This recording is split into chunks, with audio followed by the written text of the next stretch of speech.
13 457 number page पे chapter 13 से हम शुरू करेंगे, जिसमें कि शुरू नहीं करेंगे, हल्का सा रिवीजन करेंगे, यहाँ से रिवीजन करेंगे, क्योंकि जब भगवान के विराट रूप के दर्शन जब अर्जुन को हुए, विराट रूप के दर्शन के बाद जब भगवान ने भक्ति योग के बारे में अर्जुन को बताया, उसमें क्या सवाल थे? भक्ति योग वाला जो अध्याय था, 12वां अध्याय, उसमें क्या था? भक्ति योग वाले में क्या था? भक्ति योग वाले में अर्जुन को भगवान ने यह बताया था कि भगवान को कौन प्रिय है, और यदि कोई भगवान की भक्ति नहीं कर सकता तो वो क्या करे। ये 12वें अध्याय में बताया गया था। ये 2 सवालों के जवाब अर्जुन के 12वें अध्याय में थे। यदि कोई भक्ति नहीं कर सकता तो वो क्या करे, और भगवान को कौन प्रिय है, ये बताया था। जब ये दोनों चीजों का जवाब अर्जुन को मिला, उसके बाद अर्जुन के मन में फिर से सवाल आया, जिस सवालों में अर्जुन ने 6 सवाल पूछे। 13वें अध्याय का पहला श्लोक, दूसरा श्लोक में रिवीजन लूंगा। आज का अध्याय बहुत जबरदस्त है, बहुत सिंपल, बहुत मजा आएगा, बड़ा अल्टीमेट वाला चैप्टर है ये, और मेरे फेवरेट अध्यायों में से एक है। एक ये और एक अगला 16वां जो आएगा इसके बाद, 15वें के बाद 16वां। अर्जुन ने कहा, हे कृष्ण, मतलब ये 457 नंबर पेज पे है। यहां से मैं फटाफट रिवीजन करता हुआ सारे श्लोक तो नहीं पढ़ूंगा, बस एक बार थोड़ी सी कंटिन्यूटी बनाने के लिए। अर्जुन ने कहा, हे कृष्ण, 11वें अध्याय में विराट रूप के दर्शन और भक्ति योग का वर्णन सुनने के बाद अर्जुन के मन में यह सवाल आया था कि हे कृष्ण, मैं प्रकृति एवं पुरुष, क्षेत्र एवं क्षेत्रज्ञ, ज्ञान एवं ज्ञेय के विषय में जानने का इच्छुक हूं। 6 चीजें अर्जुन ने पूछी। प्रकृति एवं पुरुष, क्षेत्र एवं क्षेत्रज्ञ, ज्ञान एवं ज्ञेय। तो अमूमन तो ऐसा होता है कि मैंने आपसे कोई सवाल पूछा कि विक्रम मुझे ये सवाल, इस सवाल का जवाब दो, तो बोलेगा अच्छा पहले तो तेरे इस सवाल का जवाब ले, फिर अब दूसरे का ले, अब तीसरे का ले। भगवान ने पैराडाइम चेंज कर दिया। सबसे पहले अर्जुन ने पूछा था प्रकृति एवं पुरुष, उसका जवाब ही नहीं दिया। क्यों नहीं जवाब दिया? क्योंकि ये जवाब भगवान दूसरे अध्याय में दे चुके हैं अर्जुन को, लेकिन अर्जुन को समझ नहीं आया। पीछे भी ये जवाब दे चुके 11वें 12वें अध्याय में, 10वें अध्याय में, तब भी ये समझ नहीं आया। भगवान समझ गए कि इसके मन में ये वाला सवाल है जो आपके मन में सवाल है, बार बार आपको परेशान कर रहा है। अब की बार उस सवाल को एक्नॉलेज ही नहीं किया, अब की बार उस सवाल का जवाब ही नहीं दिया। जवाब दिया किसी और सवाल का। क्या सवाल था? मैं प्रकृति एवं पुरुष, क्षेत्र एवं क्षेत्रज्ञ और ज्ञान एवं ज्ञेय के विषय में जानना चाहता हूं। हे कुंती पुत्र, ये शरीर क्षेत्र कहलाता है, और इस क्षेत्र को जानने वाला क्षेत्रज्ञ कौन सा? दूसरे नंबर वाला। पहले नंबर वाला छोड़ दिया, प्रकृति एवं पुरुष, उसका नहीं बोला। पहले श्लोक से लेकर 7वें श्लोक तक भगवान ने अर्जुन को के माध्यम से हम लोगों को क्षेत्र और क्षेत्रज्ञ के बारे में बताया। एक श्लोक से 7वें श्लोक तक 12 से अध्ययन करोगे तो आपको पहले श्लोक से लेकर 7वें श्लोक, दूसरे से 7वें श्लोक के बीच में क्षेत्र और क्षेत्रज्ञ के बारे में जानने को मिलेगा। 8वें से 12वें श्लोक में ज्ञान के बारे में बताया। ज्ञान क्या था? अर्जुन का सवाल था। ज्ञान एवं ज्ञेय के विषय में जानना चाहता हूं, वो बताया है 8वें से 12वें श्लोक में। और 13वें से 19वें श्लोक में बताया ज्ञेय के बारे में। मैं जानने योग्य क्या है, मतलब किसको जाने, हम किसको जाने, मतलब हमारे लिए सृष्टि में जानने के योग्य क्या है। जबकि इतने श्लोक बोलने के बाद भी ये नहीं बोला कि प्रकृति एवं पुरुष के बारे में नहीं बताया। प्रकृति और एवं पुरुष के बारे में जो बताया, इसमें देखो 24 तत्वों का वर्णन हमने देखा पिछले हफ्ते, 25वें और 26वें तत्व के बारे में भी जाना, लेकिन प्रकृति एवं पुरुष के बारे में नहीं बताया।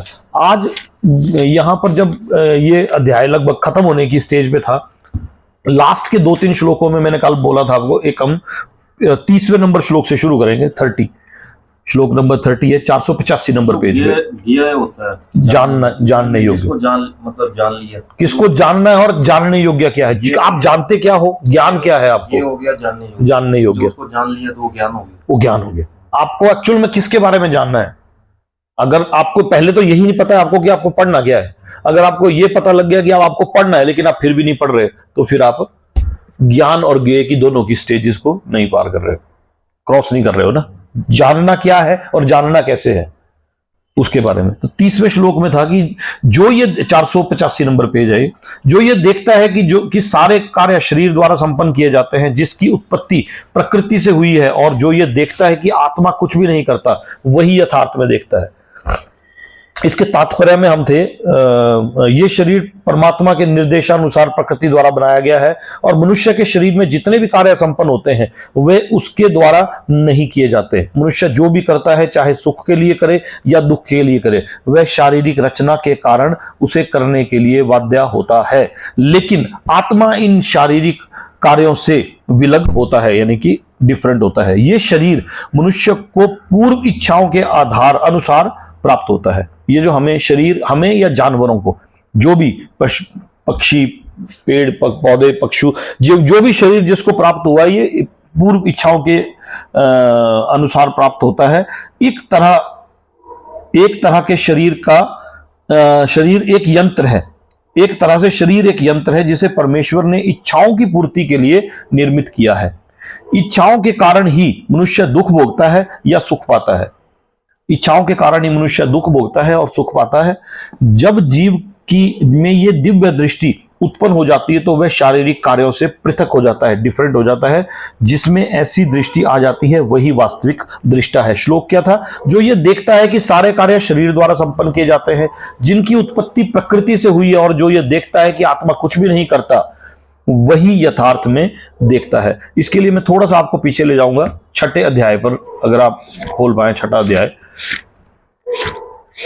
6ठे अध्याय का श्लोक संख्या है 37 और ये पेज नंबर है, अगर आपने हिंदी में नहीं लिखे तो लिख लेना, पेज नंबर 254 है। इन श्लोकों को मैं एक बार आपके लिए दोबारा पढ़ूंगा, सिर्फ श्लोकों को, जिसमें कि अर्जुन का सवाल था। इस श्लोक में अर्जुन, पेज नंबर 254 पे है, 254 पे, ध्यान योग इस अध्याय का नाम है, जिसमें अर्जुन का सवाल था कि हे कृष्ण, उस असफल योगी की क्या गति है? पूछा था, है ध्यान कुछ? तो उस असफल योगी की क्या गति है जो प्रारंभ में श्रद्धा पूर्वक आत्म साक्षात्कार की विधि ग्रहण करता है, किंतु बाद में भौतिकता के कारण उससे विचलित हो जाता है और योग सिद्धि को प्राप्त नहीं कर पाता। यह अर्जुन का सवाल था। है ध्यान कुछ? ऐसा सवाल था अर्जुन का। इसके सवाल के जवाब में भगवान ने जो बोला था वो मैं एक बार रिपीट कर रहा हूं यहां पर। हे महाबाहु कृष्ण, क्या ब्रह्म, ये अर्जुन का ही सवाल है, क्या ब्रह्म प्राप्ति के मार्ग से भ्रष्ट ऐसा व्यक्ति आध्यात्मिक तथा भौतिक दोनों ही सफलताओं से च्युत नहीं होता और छिन्न भिन्न बादल की भांति विनष्ट नहीं हो जाता, जिसके फल स्वरूप उसके लिए किसी भी लोक में कोई भी स्थान नहीं रहता? हे कृष्ण, यही मेरा संदेह है और मैं आपसे पूर्णतया इसे दूर करने की प्रार्थना कर रहा हूं। आपके अतिरिक्त अन्य कोई नहीं है जो इस संदेह को नष्ट कर सके। ये अर्जुन ये सवाल लगभग पहले भी पूछ चुका है, भगवान उसे उस सवाल का जवाब लगभग पहले भी दे चुके हैं, लेकिन फिर से उसके मन में यह मिलता जुलता सवाल फिर से आया। तो इसके जवाब में क्या बोला था भगवान ने? हे पृथा पुत्र, कल्याण कार्यों में निरत योगी का ना तो इस लोक में ना परलोक में ही विनाश होता है। मित्र, भलाई करने वाला कभी पराजित नहीं होता। असफल योगी पवित्र आत्माओं के लोकों में अनेकानेक वर्षों तक भोग करने के बाद या तो सदाचारी पुरुषों के परिवार में या कि धनवानों के कुल में जन्म लेता है। ये इसके तात्पर्य के साथ मैच हो रहा है कि आप वो उसकी जो शरीर मिलता है उसको, वो उसके कर्मों के अनुसार मिलता है। ये भगवान उसको पहले एक्नॉलेज कर चुके हैं कि या तो वो धनवान के कुलों में जन्म लेता है, अथवा यदि दीर्घ काल तक योग करने के बाद वो असफल रहे, वह ऐसे योगियों के कुल में जन्म लेता है जो अति बुद्धिमान है। निश्चय ही इस संसार में ऐसा जन्म दुर्लभ है, ऐसा भी बोला था। याद है इसके तात्पर्य वगैरह सब आपको पता है। हे कुरुनंदन, ऐसा जन्म पाकर वह अपने पूर्व जन्म की दैवी चेतना को पुनः प्राप्त करता है और पूर्ण सफलता प्राप्त करने के उद्देश्य से वह आगे उन्नति करने का प्रयास करता है। अपने पूर्व जन्म की दैवी चेतना से वह ना चाहते हुए भी स्वतः योग के नियमों की ओर आकर्षित होता है, जिससे ऐसा जिज्ञासु योगी शास्त्रों के अनुष्ठानों से परिस्थित होता है। और जब योगी समस्त कल्मश से शुद्ध होकर सच्ची निष्ठा से आगे प्रगति करने का प्रयास करता है, तो अंतोगत्वा अनेकानेक जन्मों के अभ्यास के पश्चात सिद्धि लाभ करके वह परम गंतव्य को प्राप्त करता है। यहां पर तात्पर्य में क्या था? यह शरीर मनुष्य की पूर्व इच्छाओं के अनुसार प्राप्त होता है। इच्छाओं की पूर्ति के लिए शरीर मिलता है जिससे वह इच्छानुसार कार्य करता है। एक तरह से शरीर एक यंत्र है जिसे परमेश्वर ने इच्छाओं की पूर्ति के लिए निर्मित किया है। आत्मा इस शरीर में भी है, दूसरे शरीर में भी। आत्मा इस शरीर से दूसरे शरीर में चली गई। शरीर मिला इच्छाओं की पूर्ति के लिए। हमें जो शरीर मिला वो हमारी इच्छाओं की पूर्ति के लिए मिला, उसके हिसाब से ही हमारा सिस्टम आगे को चल रहा है। इच्छाओं के कारण, गीता दो, इच्छाओं के कारण ही मनुष्य दुख भोगता है या सुख पाता है। जब जीव में यह दिव्य दृष्टि उत्पन्न हो जाती है तो वह शारीरिक कार्यों से पृथक हो जाता है। जिसमें ऐसी दृष्टि आ जाती है वही वास्तविक दृष्टा है। पेज नंबर है 485, 485, 486 में आ जाएंगे। अब जब विवेक, ये हम पिछली बार ले चुके हैं, मैं सिर्फ इनके श्लोकों को पढ़ूंगा। जब विवेकवान व्यक्ति विभिन्न भौतिक शरीरों के कारण विभिन्न स्वरूपों को देखना बंद कर देता है और यह देखता है कि किस प्रकार से जीव सर्वत्र फैले हैं, तो वह ब्रह्म बोध को प्राप्त होता है। इसको हम पिछले हफ्ते स्टडी कर चुके हैं। शाश्वत दृष्टि संपन्न लोग ये देख सकते हैं कि अविनाशी आत्मा दिव्य, शाश्वत तथा गुणों से अतीत है। हे अर्जुन, भौतिक शरीर के साथ संपर्क होते हुए भी आत्मा ना तो कुछ करता है ना लिप्त होता है। शरीर का वर्णन क्यों और आत्मा का उसके साथ कोई लिंक नहीं है। वो इस शरीर से निकल के दूसरे में, और शरीर क्यों मिला, वो उसे पिछले जन्मों के उसके अनुसार इस जन्म में अपने उसको भोगने के लिए मिला, जो उसकी पिछले जन्म की इच्छाएं थी। यद्यपि अब आकाश सर्वव्यापी है, किंतु अपनी सूक्ष्म प्रकृति के कारण, ये आत्मा के बारे में बोला जा रहा है, किसी वस्तु में लिप्त नहीं होता। इसी तरह ब्रह्म दृष्टि में स्थित आत्मा शरीर में स्थित रहते हुए भी शरीर से लिप्त नहीं होता। हे भरतपुत्र, जिस प्रकार सूर्य अकेले ही सारे ब्रह्मांड को प्रकाशित करता है, उसी प्रकार शरीर के भीतर स्थित एक आत्मा सारे शरीर की चेतना से प्रकाशित करता है। चूंटी काटे तो दर्द होता है, क्यों? क्योंकि शरीर में आत्मा है। आत्मा निकल जाती है तो फिर शरीर नीरस। जो लोग ज्ञान के चक्षुओं से शरीर तथा शरीर के ज्ञाता के अंतर को देख सकते हैं, यह प्रश्न था, क्षेत्र एवं क्षेत्रज्ञ। जो लोग ज्ञान के चक्षुओं से शरीर तथा शरीर के ज्ञाता के अंतर को देखते हैं, कुछ लोग बोलते हैं शरीर और आत्मा एक ही है, तो जो लोग शरीर और आत्मा के अंतर को ज्ञान के चक्षुओं से देखते हैं और भवबंधन से मुक्ति की विधि को भी जानते हैं, उन्हें परम लक्ष्य प्राप्त होता है। यहां तक हम पिछले हफ्ते कर चुके थे। और आत्मा एक ही है। चेतना कॉन्शियसनेस है। चेतना, आत्मा जब शरीर से निकल जाती है तो कॉन्शियसनेस निकल गई। लेकिन ये बोलेंगे चेतना, आत्मा इसके शरीर से कॉन्शियसनेस निकल गई। कॉन्शियसनेस सही शब्द नहीं है, चेतना नहीं है। आत्मा के होने की वजह से शरीर में चेतना है। जब आत्मा निकल गई तो शरीर से कॉन्शियसनेस चली गई, शरीर से चेतना, बेहोशी में की स्थिति में आ गया, शरीर मृत हो गया। आत्मा और चेतना जो है आत्मा का सेकंड इफेक्ट है। आत्मा जब शरीर से निकल गई तो चेतना, शरीर अनकॉन्शियस हो गया। कॉन्शियसनेस है होश, अनकॉन्शियसनेस है। तो आप ये बोलेंगे कि शरीर से होश निकल गया, तो ये शब्द नहीं है। शरीर से आत्मा है, नहीं एक चीज नहीं हुई, तो बोल रहा हूं मैं। बेहोश हो जाता है तो उसमें आत्मा थोड़ी ना निकली, नब्ज तो चल रही होती है आपकी, नब्ज तो चल रही है। वो तो दिमाग के किसी ब्रेन के किसी उसकी वजह से आप बेहोश होते हो। आत्मा के निकलने की वजह से बेहोश नहीं होते। कॉन्शियसनेस चली जाती है ब्रेन के किसी नर्वस सिस्टम के ब्रेकडाउन की वजह से। कई बार आदमी कोमा में चला जाता है तो नर्वस सिस्टम उसका ब्रेकडाउन, उसे कोई होश नहीं होती। चूंटी काटो उसको दर्द थोड़े ना होता, लेकिन आत्मा शरीर में है, वो शरीर को चला रही है, वो शरीर को चला रही है, सांस ले रही है, वो शरीर को चला रही है। ये तो आज वाले अध्याय में आपके बहुत सारे सवालों के जवाब मिलने वाले हैं। भगवान ने कहा, अब मैं तुमसे समस्त ज्ञानों में सर्वश्रेष्ठ, मेरा अध्याय क्यों फेवरेट है ये, क्योंकि ये ज्ञान सभी अब तक के द्वारा ज्ञान बताए गए ज्ञानों में सर्वश्रेष्ठ है। क्यों है?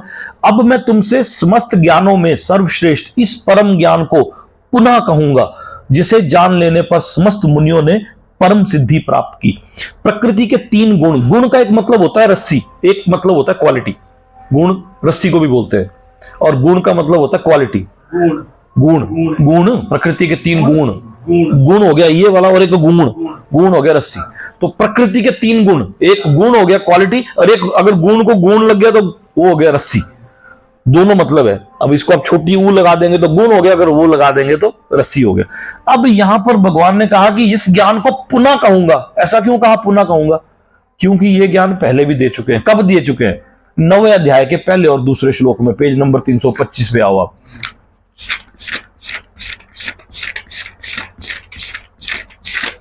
ये थोड़ा सा लॉजिकल के हिसाब से समझना जरूरी है, इसलिए पीछे ले जा रहा हूं। श्री भगवान ने कहा था अध्याय 9 में, परम गुह्य ज्ञान, मोस्ट कॉन्फिडेंशियल नॉलेज। जिस अध्याय का नाम था परम गुह्य ज्ञान, यानी कि मोस्ट कॉन्फिडेंशियल नॉलेज। इसमें था, श्री भगवान ने कहा था, हे अर्जुन, चूंकि तुम मुझसे कभी ईर्ष्या नहीं करते, इसलिए मैं तुम्हें ये परम ज्ञान तथा अनुभूति बतलाऊंगा, जिसे जानकर तुम संसार के सारे कलेशों से मुक्त हो जाओगे। ये ज्ञान भगवान ने पहले दिया है, अर्जुन को समझ नहीं आया। फिर विराट रूप दिखा दिया, अर्जुन को फिर भी समझ नहीं आया। अर्जुन को समझ आ रहा था, वो मेरे और आपके लिए पूछ रहा था। अर्जुन को तो समझ आ रहा था, गुरुकुल में पढ़ा हुआ था, मेरे और आपके लिए पूछ रहा था। फिर भगवान ने कहा कि अब मैं तुमसे समस्त ज्ञानों में सर्वश्रेष्ठ इस ज्ञान को पुनः कहूंगा जिसे जान लेने पर समस्त मुनियों ने परम सिद्धि प्राप्त कर ली। इतना बोलने के बावजूद भी अर्जुन को समझ नहीं आता। इसके बाद भगवान दोबारा इस बात को रिपीट करते हैं, क्योंकि ये इंपॉर्टेंट टॉपिक था, इसलिए भगवान ने प्रकृति एवं पुरुष के बारे में बताया ही नहीं, अब बताना शुरू किया। प्रकृति के 3 गुणों के बारे में तो क्यों नहीं बताया? देखो ना, सवाल क्या था, मुझे मैं प्रकृति एवं पुरुष, ज्ञान एवं ज्ञेय और क्षेत्र एवं क्षेत्रज्ञ के विषय में, क्षेत्रज्ञ के बारे में बता दिया, ज्ञान और ज्ञेय के विषय, प्रकृति एवं पुरुष के बारे में बताया नहीं। जबकि अर्जुन को भगवान को पता था कि ये तो मैं इसको पहले बता चुका हूं, 9वें अध्याय के स्टार्टिंग में बता चुका हूं, अब दोबारा बताऊंगा इसको समझ नहीं आएगा। इसलिए पैराडाइम को चेंज करते, पहले दूसरे तीसरे सवाल को एक्नॉलेज किया, पहले सवाल को अब एक्नॉलेज करेंगे। वैसे दे चुके हैं इसका जवाब, समझ नहीं आया था, इसके बावजूद भी अर्जुन को समझ नहीं आता, वो फिर पूछता है, आगे आके फिर पूछेगा। 7वें अध्याय से इसके तात्पर्य को लो। 7वें अध्याय से लेकर 12वें अध्याय तक श्री कृष्ण परम सत्य भगवान के विषय में विस्तार से बताते हैं। अब भगवान स्वयं अर्जुन को और आगे का ज्ञान दे रहे हैं। यदि कोई इस अध्याय को दार्शनिक चिंतन द्वारा भली भांति समझ ले, फिलोसॉफिकल स्पेक्युलेशन द्वारा भली भांति समझ ले, तो उसे भक्ति का ज्ञान हो जाएगा। 13वें अध्याय में यह स्पष्ट बताया जा चुका है कि विनय पूर्वक होता है हम्बली, बिल्कुल हम्बली डेवलपिंग, विनय पूर्वक ज्ञान का विकास करते हुए, धीरे धीरे ज्ञान का विकास करते हुए भम बंधन से छूटा जा सकता है। यह भी बताया जा चुका है कि प्रकृति के गुणों की संगति, ये आ गया नाम, प्रकृति के गुणों, प्रकृति वो नहीं है जो आसपास प्रकृति के गुण हुए सत रज और तम, सतो रजो और तमो गुणों की के फल स्वरूप ही जीव इस भौतिक जगत में बद्ध है, यानी कि बंधा हुआ है। अब इस अध्याय में भगवान स्वयं बताते हैं कि प्रकृति के गुण कौन कौन से हैं, किस प्रकार क्रिया करते हैं, किस तरह बांधते हैं और किस प्रकार मोक्ष प्रदान करते हैं। यही प्रकृति गुण मोक्ष भी प्रदान करते हैं, लेकिन किस प्रकार, उसके बारे में इस अध्याय में जिस ज्ञान का प्रकाश किया गया है उसे अन्य पूर्ववर्ती अध्यायों में दिए गए ज्ञान से श्रेष्ठ बताया गया है। इस ज्ञान को प्राप्त करके अनेक मुनियों ने सिद्धि प्राप्त की और वैकुंठ लोक के भागी हुए। अब भगवान उसी ज्ञान को अच्छे ढंग से बताने जा रहे हैं। शायद अर्जुन को वो ढंग समझ नहीं आया, इसलिए अब और अच्छे ढंग से बताने जा रहे हैं। यह ज्ञान अभी तक बताए गए समस्त ज्ञान योग से कहीं अधिक श्रेष्ठ है और इसे जान लेने पर अनेक लोगों को सिद्धि प्राप्त हुई है। अतः यह आशा की जाती है कि जो भी इस अध्याय को समझेगा उसे सिद्धि प्राप्त होगी। श्लोक क्या है? अब मैं तुमसे समस्त ज्ञानों में सर्वश्रेष्ठ इस परम ज्ञान को पुनः कहूंगा जिसे जान लेने पर समस्त मुनियों ने सिद्धि। ये बड़े ग्राउंड लेवल का चैप्टर है। दूसरा श्लोक, इस ज्ञान में स्थिर होकर मनुष्य मेरी जैसी दिव्य प्रकृति स्वभाव को प्राप्त कर सकता है। इस प्रकार स्थित हो जाने पर वह ना तो सृष्टि के समय उत्पन्न होता है और ना प्रलय के समय विचलित होता है। इस ज्ञान में स्थिर होने पर मनुष्य मेरे जैसी प्रकृति, किसके जैसी प्रकृति के बारे में बोल रहे हैं? भगवान के जैसी, मतलब आप भगवान के समतुल्य प्रकृति को प्राप्त कर सकता है। और इस प्रकार स्थित हो जाने पर वह ना तो सृष्टि के समय उत्पन्न होता है और ना ही प्रलय के समय विचलित होता है। जब वैकुंठ धाम में पहुंच जाओगे तो सृष्टि के प्रलय और उत्पन्न होने से कोई फर्क नहीं पड़ता। तात्पर्य थोड़ा सा लेंगे इसका। पूर्ण दिव्य ज्ञान प्राप्त कर लेने के बाद मनुष्य भगवान के से गुणात्मक समता होता है क्वालिटेटिव इक्वालिटी, मतलब जो भगवान के गुण हैं उसके लगभग बराबर के गुणों की प्राप्ति प्राप्त कर लेता है और जन्म मरण के चक्कर से मुक्त हो जाता है। लेकिन जीवात्मा के रूप में उसका यह स्वरूप समाप्त नहीं होता। वैदिक ग्रंथों से ज्ञात होता है कि जो मुक्त आत्माएं वैकुंठ जगत में पहुंच चुकी हैं वे निरंतर परमेश्वर के चरण कमलों के दर्शन करती हुई उनकी दिव्य प्रेमा भक्ति में लगी रहती हैं। वैकुंठ धाम में जाने के बाद ये थोड़ी की बड़ी मौज होगी, वहां पर भी भगवान के चरण कमलों की सेवा में लगी हैं। वो मुक्त आत्मा है जो यहां से मुक्त होगी। कहां से मुक्त होगी? 14 भौतिक लोकों से मुक्त हो गई, उसके बाद वैकुंठ धाम में चली गई, तो वहां क्या करेंगे? वो वहां भी भगवान की सेवा में लगेंगे। अतः मुक्ति के बाद भी भक्तों का अपना निजी स्वरूप नहीं समाप्त होता। सामान्यतः इस संसार में हम जो भी ज्ञान प्राप्त करते हैं वह प्रकृति के 3 गुणों द्वारा दूषित रहता है। सतो गुण को भी दूषित गुण ही बोला गया है, तीनों गुणों को दूषित ही बोला गया है। जो भी हम ज्ञान यहां प्राप्त करते हैं वो इन प्रकृति के 3 गुणों द्वारा दूषित रहता है। जो ज्ञान इन गुणों से दूषित नहीं होता वह दिव्य ज्ञान कहलाता है। तभी भगवान ने एक श्लोक में पीछे बोला था कि तीनों गुणों से भी ऊपर उठो। त्रय गुणा क्या कुछ ऐसा था कि प्रकृति के 3 गुणों से भी ऊपर उठो। वैसे तो सतोगुण सबसे ऊपर का गुण माना गया है, लेकिन भगवान बोलते हैं कि सतोगुण में रह के भी आप मेरे तक नहीं पहुंच सकते, इससे भी ऊपर उठना पड़ेगा। जो ज्ञान इन गुणों से दूषित नहीं होता वह दिव्य ज्ञान कहलाता है। जब कोई व्यक्ति इस दिव्य ज्ञान को प्राप्त होता है तो वह परम पुरुष के समकक्ष पद पर पहुंच जाता है। श्लोक क्या था? इस ज्ञान में स्थित होकर मनुष्य मेरे जैसी दिव्य प्रकृति को प्राप्त करता है, और इस प्रकार स्थित हो जाने पर वह ना तो सृष्टि के समय उत्पन्न होता है और ना प्रलय के समय विचलित होता है। तीसरे श्लोक में आएंगे हम। हे भरत पुत्र, ब्रह्म नामक समग्र भौतिक वस्तु जन्म का स्रोत है, और मैं इसी ब्रह्म को गर्भस्थ करता हूं जिससे समस्त जीवों का जन्म संभव होता है। ब्रह्म और ब्रह्मा, ये ब्रह्मा के बारे में नहीं बोल रहे, देखना ब्रह्म, ये ब्रह्म के बारे में है, ब्रह्मा के बारे में नहीं है।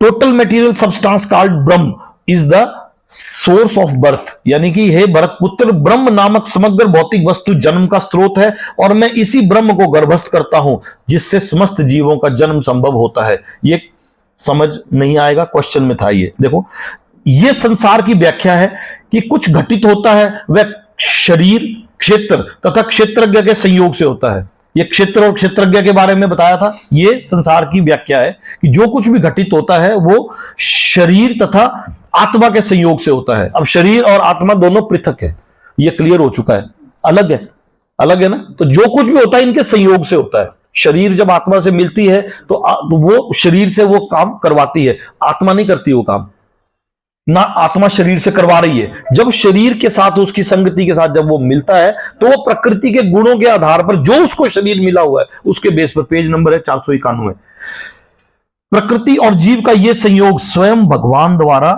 संभव बनाया जाता है। 491 नंबर पेज है, श्लोक नंबर 3 के तात्पर्य में हम चौथी लाइन में। महत्त्व की ही समग्र ब्रह्मांड का संपूर्ण कारण है, और भौतिक कारण ही समग्र वस्तु जिसमें प्रकृति के तीनों गुण रहते हैं कभी कभी ब्रह्म कहलाती है। परम पुरुष इसी समग्र वस्तु को गर्भस्थ करते हैं जिससे असंख्य ब्रह्मांड संभव हो सकते हैं। ये थोड़ा सा और आगे जब हम चलेंगे तब आपको ये सब और समझ आएगा। ये बोलता रहा हूं, ये थोड़ा सा आगे जब हम चलेंगे। बुद्धि।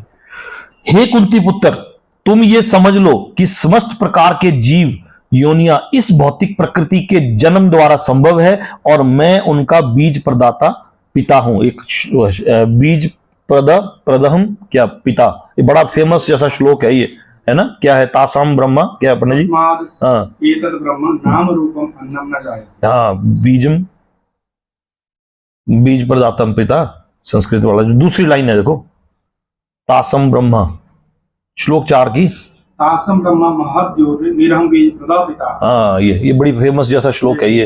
हे कुंती पुत्र, तुम ये समझ लो कि समस्त प्रकार के जीव योनियां इस भौतिक प्रकृति के जन्म द्वारा संभव है, और मैं उनका बीज प्रदाता पिता हूं। भगवान बोल रहे हैं कि मैं ही उनका बीज प्रदाता पिता हूं। इस श्लोक में स्पष्ट बताया गया है कि भगवान श्री कृष्ण समस्त जीवों के आदि पिता है। सारे जीव भौतिक प्रकृति यानी कि मेटीरियल नेचर तथा आध्यात्मिक प्रकृति के संयोग है। मटेरियल नेचर और स्पिरिचुअल नेचर के संयोग है, कॉम्बिनेशन है। ऐसे जीव केवल इस लोक में ही नहीं अपितु प्रत्येक लोक में, प्रत्येक लोक बोले तो 14 भौतिक लोकों में, हर लोक में जो जीव हैं वो भौतिक प्रकृति और आध्यात्मिक प्रकृति के संयोग से, यहां तक कि सर्वोच्च लोकों में भी जहां ब्रह्मा आसीन है पाए जाते हैं। जीव सर्वत्र है, पृथ्वी जल तथा अग्नि के भीतर भी जीव है। ये सारे जीव माता भौतिक प्रकृति तथा बीज प्रदाता कृष्ण के द्वारा प्रकट होते हैं। तात्पर्य यह है कि भौतिक जगत जीवों को गर्भ में धारण किए हैं, जो सृष्टि काल में अपने पूर्व कर्मों के अनुसार विविध रूपों में प्रकट होते हैं। श्लोक क्या था? हे कुंती पुत्र, तुम ये समझ लो कि समस्त प्रकार के जीव योनियां इस भौतिक प्रकृति के जन्म द्वारा संभव है, और मैं उनका बीज प्रदाता पिता हूं। 5वां श्लोक, भौतिक प्रकृति 3 गुणों से युक्त है। अब धीरे धीरे हम गोता लगा रहे हैं। भौतिक प्रकृति जो है मेटीरियल सब्सटेंस 3 गुणों से युक्त है, कंसिस्ट है, युक्त है मतलब जुड़ा है। ये है सतो, रजो तथा तमोगुण। हे महाबाहु अर्जुन, जब शाश्वत जीव प्रकृति के संसर्ग में आता है तो वह इन गुणों से बंध जाता है। जब शाश्वत जीव, इटर्नल लिविंग एंटिटी, जब प्रकृति के संसर्ग में आता है, इन तीनों गुणों के संसर्ग में आता है, यानी कि इनके नजदीक में आता है, तो वह इन गुणों से बंध जाता है। या तो सतो से बनता है, या रजो से, या तमो से। ये क्या है सतो, रजो और तमो, इसके बारे में बड़ी डिटेल डिस्क्रिप्शन है इसमें। तात्पर्य है इसका, दिव्य होने के कारण जीव को इस भौतिक प्रकृति में से कुछ भी लेना देना नहीं है, फिर भी भौतिक जगत द्वारा बद्ध हो जाने के कारण वह प्रकृति के तीनों गुणों के जादू के वशीभूत होकर कार्य करता है। चूंकि जीवों की को प्रकृति की विभिन्न अवस्थाओं के अनुसार भिन्न भिन्न प्रकार के शरीर मिले हुए हैं, ये हम पीछे देख चुके हैं, और अभी आज हमने 6ठे अध्याय के श्लोक भी पढ़ेगी। जीवों को भिन्न भिन्न प्रकार के शरीर मिले हुए हैं, अतएव वे उसी प्रकृति के अनुसार कर्म करने के लिए प्रेरित होते हैं। जैसा जिसको शरीर मिला है वो उसी प्रकृति के अनुसार कर्म करने के लिए प्रेरित होगा। कोई बंदर है तो उसका ध्यान उसी तरफ को होगा, कोई इंसान है तो वो प्रकृति के गुणों के अधीन होके उस की तरफ प्रेरित होगा। अतएव वह उसी प्रकृति, यही अनेक प्रकार के सुख दुख का कारण है। क्या? तीन गुण सभी प्रकार के सुख दुख का कारण है। वो कैसे, वो अभी आगे लगेगा पता। हे निष्पाप, सतोगुण अन्य गुणों की अपेक्षा अधिक शुद्ध होने के कारण प्रकाश प्रदान करने वाला। अब तीनों गुणों की व्याख्या हो रही है धीरे धीरे।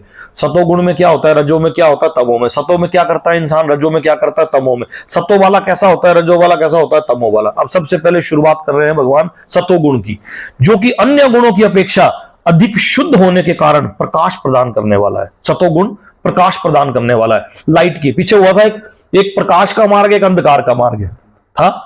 एक प्रकाश का मार्ग है, एक अंधकार के। जो प्रकाश के मार्ग से जाता है वो ऐसी जगह पहुंचता है, अंधकार के मार्ग में जीता है, मरता है। प्रकाश के मार्ग में उत्तरायण दक्षिणायन सब कुछ हुआ था।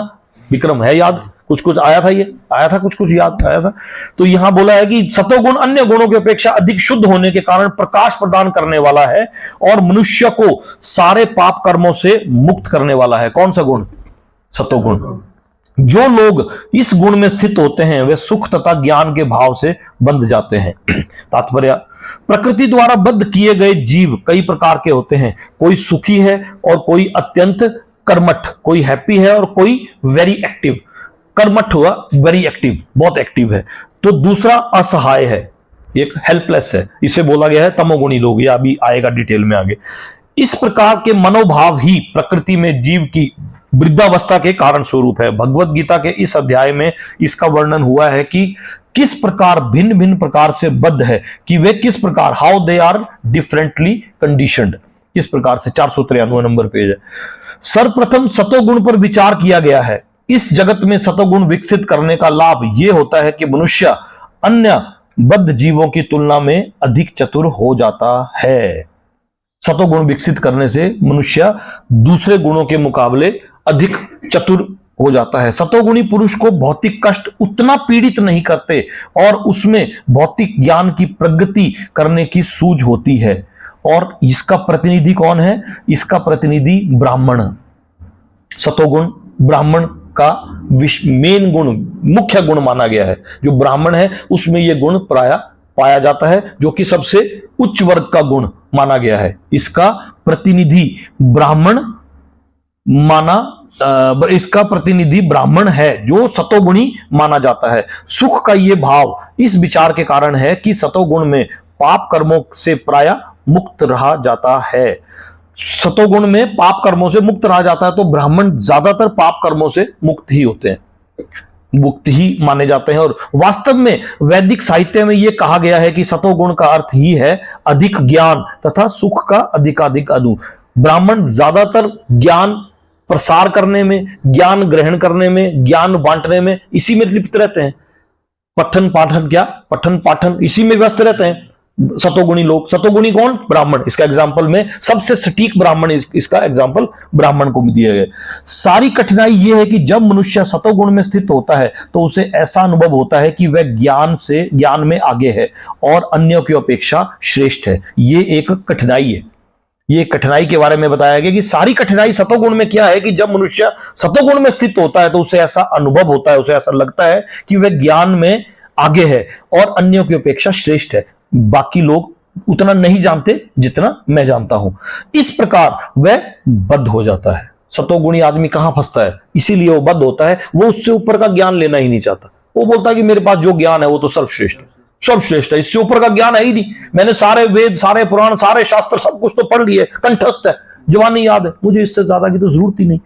इसीलिए वो बद्ध, कंडीशनड हो जाता है, फंस जाता है। इसके उदाहरण वैज्ञानिक तथा दार्शनिक है, साइंटिस्ट और फिलोसोफर इसके उदाहरण हैं। इनमें से प्रत्येक को अपने ज्ञान का गर्व रहता है और चूंकि वे अपने रहन सहन को सुधार लेते हैं, अतएव उन्हें भौतिक सुख की अनुभूति होती है। बद्ध जीवन में अधिक सुख का ये भाव उन्हें भौतिक प्रकृति के गुणों में बांध देता है। The sense of advanced happiness in conditioned life makes them bound. और इस तरह से वो और बनते चले जाते हैं। कौन? साइंटिस्ट और फिलोसोफर। साइंटिस्ट को भी ज्ञान, नॉलेज होता है। जब उन साइंटिस्ट को कोई बोलने की कोशिश करेगी यार इससे ऊपर की भी रिसर्च है, वो बोलते हैं नहीं नहीं, ये मैंने जो रिसर्च की है ये परफेक्ट है, तो वो बन जाएंगे। फिर वो उसी अभाव में और उनको और डीप, और उनको उसी में भौतिकता सुख मिलने लगेगा, मजा आने लगेगा, और वो ऐसे ही बनते चले जाएंगे। उससे ऊपर के बारे में वो बोलेंगे यही साइंस ही सब कुछ है, इससे ऊपर भगवान नहीं है, हमने रिसर्च किया हुआ है, वो इससे ऊपर मानेंगे ही, यही रिसर्च हमारे पास है, इसके बारे में बोला है। अतएव वे सतोगुण में रहकर कर्म करने के प्रति आकृष्ट होते हैं, और जब तक इस प्रकार कर्म करने रहने वाला आकर्षण बना रहता है तब तक उन्हें किसी ना किसी प्रकार का शरीर धारण करना होता है। शरीर के बारे में मैंने इसीलिए सबसे स्टार्टिंग में ही वो बता दिया कि शरीर धारण कब होता है, क्यों होता है और कैसे होता है ना। इस प्रकार उनकी मुक्ति की या बैकुंठ लोक जाने की कोई संभावना नहीं रह जाती। वे बारंबार दार्शनिक, वैज्ञानिक या कवि बनते रहते हैं और बारंबार जन्म मृत्यु के उन्हीं दोषों में बंधते रहते हैं, लेकिन माया मोह के कारण वे सोचते हैं कि वे इस प्रकार का जीवन आनंदप्रद है। माया मोह है, वो बोलते हैं कि ये जीवन मस्त है, ठीक है। श्लोक क्या था? हे निष्पाप, सतोगुण अन्य गुणों की अपेक्षा अधिक शुद्ध होने के कारण प्रकाश प्रदान करने वाला है और मनुष्य को सारे पाप कर्मों से मुक्त करने वाला है। जो लोग इस गुण में स्थित होते हैं वे सुख तथा ज्ञान के भाव से बंध जाते हैं। तो तात्पर्य में थोड़ा सा और क्लियर हो गया ना। हे कुंती पुत्र, अब दूसरा गुण, रजोगुण की उत्पत्ति असीम आकांक्षाओं तथा तृष्णाओं से होती है। रजोगुण की उत्पत्ति असीम आकांक्षाओं तथा तृष्णाओं से होती है और इसी के कारण से यह देहधारी जीव सकाम कर्मों में बंध जाता है। द मोड ऑफ पैशन, रजोगुण किसको बोलते हैं? पैशन। पैशन, मेरे को ये चाहिए, मेरे को वो चाहिए, पैशन, मेरे को इसका पैशन है। The mode of passion is born of unlimited desire. Unlimited desire, जिसकी इच्छाओं की कोई पूर्ति नहीं होती, वहां से रजोगुण की उत्पत्ति होती है, वहां से शुरुआत होती है। O son of Kunti, and because of this the embodied living entity is bound to material fruitive actions। और इसी के कारण वे ये देहधारी जीव सकाम कर्मों में बंध जाता है। किस कारण? रजोगुण के कारण। रजोगुण की उत्पत्ति कहां से होती है? असीम आकांक्षाओं और तृष्णाओं। मुझे ये भी चाहिए था, मुझे ये भी चाहिए था, इसके होती है। तात्पर्य है रजो, ये बड़ा मजेदार अध्याय है, बड़ा जबरदस्त चैप्टर है ये। एक ये और एक अभी आगे आएगा 16वां अध्याय, देवी और आत्विक स्वभाव। ये तो मेरे फेवरेट चैप्टर्स में से है, फेवरेट। रजोगुण की विशेषता है कि पुरुष तथा स्त्री की का पारस्परिक आकर्षण, सबसे ज्यादा रजोगुण का जो है ये पुरुष तथा स्त्री का पारस्परिक आकर्षण। स्त्री पुरुष के प्रति और पुरुष स्त्री के प्रति आकर्षित होता है, ये रजोगुण कहलाता है। सबसे प्राइम रजोगुण इसी कहलाता। जब इस रजोगुण में वृद्धि हो जाती है तो मनुष्य भौतिक भोग के लिए ललायित होता है। जैसे जैसे इसकी बुद्धि होती, वृद्धि होती है तो मनुष्य भौतिक भोग के लिए ललायित होता है। वह इंद्रिय तृप्ति चाहता है, उसे सेंस प्लेजर चाहिए, इंद्रिय तृप्ति चाहिए। इस इंद्रिय तृप्ति के लिए वह रजोगुणी मनुष्य समाज में या राष्ट्र में सम्मान चाहता है और सुंदर संतान, स्त्री तथा घर सहित सुखी परिवार चाहता है। ये सब रजोगुण के प्रतिफल हैं, यानी कि रिजल्ट है, ये रजोगुण के रिजल्ट हैं। जब तक मनुष्य इनकी लालसा करता रहता है तब तक उसे कठिन श्रम करना पड़ता है। अब जिसे वो लालसा हो गई उत्पन्न, अब उन लालसाओं की पूर्ति के लिए वो क्या करेगा? श्रम करेगा, और श्रम करेगा और लालसा बढ़ेगी, और लालसा बढ़ेगी और कठिन श्रम करेगा। अतः यहां यह स्पष्ट कहा गया है कि मनुष्य अपने कर्म फलों से संबद्ध होकर ऐसे कर्मों से बंध जाता है। अपनी स्त्री, पुत्रों तथा समाज को प्रसन्न करने तथा अपनी प्रतिष्ठा बनाए रखने के लिए मनुष्य को कर्म करना होता है। अतएव सारा संसार ही न्यूनाधिक रूप से रजोगुणी है। मोर और लेस सारा संसार रजोगुणी है, क्योंकि हर कोई अपने परिवार के लिए तो कार्य कर ही रहा है। इसलिए बोला गया है कि मोर और लेस सारा का सारा संसार रजोगुणी है। कोई ये बोले कि मैं रजोगुणी, मैं इस क्वालिटी में नहीं आता, तो यहां बोल दिया कि नहीं, सारा का सारा संसार। इसलिए परेशान नहीं होना, ये सारे संसार में हम आप भी आते हैं, इसीलिए हम आप भी रजोगुणी हैं। आधुनिक सभ्यता में रजोगुण का मानदंड ऊंचा है। प्राचीन काल में सतोगुण को उच्च अवस्था माना जाता था। यदि सतोगुणी लोगों को मुक्ति नहीं मिल पाती तो जो रजोगुणी हैं उनके विषय में क्या कहा जाए? जब सतोगुणी लोगों को ही नहीं मुक्ति मिल सकती तो रजोगुणियों की तो मुक्ति, यानी कि ये एक तो है सबसे ऊपर वाली सीढ़ी, सबसे ऊपर वाली सीढ़ी सतो, उसके बाद आ गई रजो। जब सतो वालों को ही मुक्ति नहीं मिल सकती तो रजो का तो कहना ही क्या, इसलिए भूल जाओ। तो फाउंडर है, उसको तो सोचना ही नहीं पड़ता। अब इससे नीचे वाले को तो और आ जाओ अभी आएंगे इसके बारे में भी। श्लोक क्या था, ये वाला श्लोक क्या था? हे कुंती पुत्र, रजोगुण की उत्पत्ति असीम आकांक्षाओं तथा तृष्णाओं से होती है और इसी के कारण से यह देहधारी जीव सकाम कर्मों से बंध जाता है। हे भरत पुत्र, 8वां श्लोक, तुम जान लो कि अज्ञान से उत्पन्न तमोगुण, अब तमोगुण के बारे में बता रहे, पहले सतो के बारे में बताया, रजो के बारे में, प्रकृति के 3 गुणों के बारे में, ऐसा नहीं सतो रजो तमो होते प्रकृति के 3 गुण। इन गुणों में होता क्या क्या है वो भाष्यकार ने उठा के अंदर डाल दिया कि इनमें क्या क्या होता है ना। ये भरत पुत्र, तुम जान लो कि अज्ञान से उत्पन्न यानी कि जो डार्कनेस से, मतलब लेस नॉलेज से उत्पन्न, अज्ञान से उत्पन्न हुआ, mode of darkness, due to mode of darkness, अज्ञान से उत्पन्न तमोगुण समस्त देहधारी जीवों का मोह है। इस गुण के प्रतिफल पागलपन, प्रमाद, आलस तथा नींद है जो बद्ध जीव को बांधते हैं। ओ सन ऑफ भारता, know the mode of darkness born of ignorance. Ignorance, तमोगुण क्या हुआ? इग्नोरेंस, मतलब इग्नोर करना किसी चीज को, वहां से तमोगुण उसको बोलते हैं ignorance. It is the delusion of embodied living entities, the result of mode of madness, प्रमाद, पागलपन हुआ, मैडनेस प्रमाद, इंडोलेंस हुआ आलस, तथा स्लीप नींद है जो बद्ध जीव को बांधते हैं। इसके तात्पर्य को पढ़ेंगे हम। इस श्लोक में तू शब्द का प्रयोग उल्लेखनीय है। इसका अर्थ है कि तमोगुण देहधारी जीव का अत्यंत विचित्र गुण है। विचित्र गुण बोला गया है इसको, विचित्र है ये, नॉर्मल नहीं है, ये विचित्र गुण माना गया है इसको। ये सतोगुण से सर्वथा विपरीत है।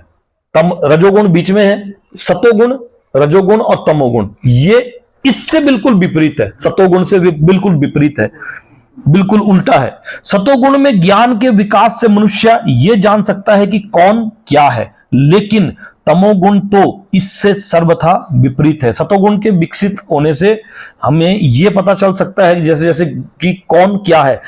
जो भी तमोगुण के फेर में पड़ता है वह पागल हो जाता है, क्योंकि अंत ही नहीं है। पहले सतो में से उठा, फिर रजो में उठा, रजोगुण के बाद की अगली स्टेज है तमोगुण, पागलपन, प्रमाद, आलस, पागलपन, तो वह पागल हो जाता है। और पागल पुरुष यह नहीं समझ पाता कि कौन क्या है।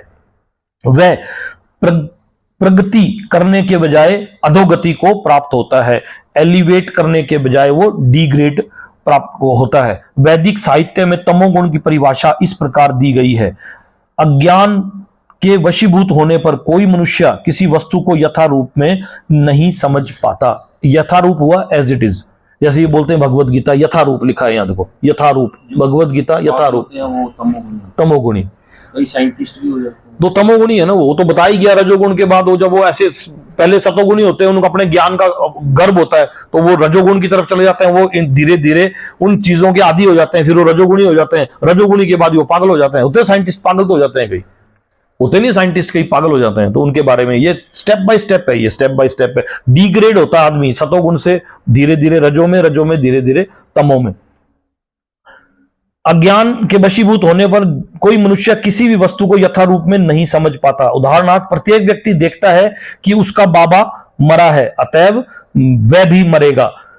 मनुष्य मृत्यु है, मैन इज मोर्टल, उसकी संतानें भी मरेंगी, अतएव मृत्यु ध्रुव है। फिर भी लोग पागल होकर धन संग्रह करते रहते हैं और नित्य आत्मा की चिंता किए बिना अनिर्ष कठोर श्रम करते हैं, यानी कि वर्किंग वेरी हार्ड। आत्मा को शुद्ध करने के बजाय, अपनी आत्मा के द्वारा अपने शरीर को शुद्ध करने के बजाय कठोर परिश्रम में लगे हुए, कठोर परिश्रम में, दिन रात एक कर रखा है परिश्रम में, कठोर परिश्रम करते हैं। ये पागलपन ही तो है।